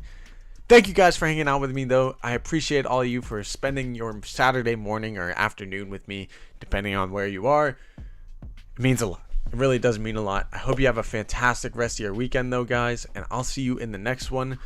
I'll see you tomorrow morning around the same time, 9 or 9:30, depending on how I'm feeling when I wake up. But I hope you guys enjoy your weekend, and may the Force be with you guys always. Much love, fam. Peace.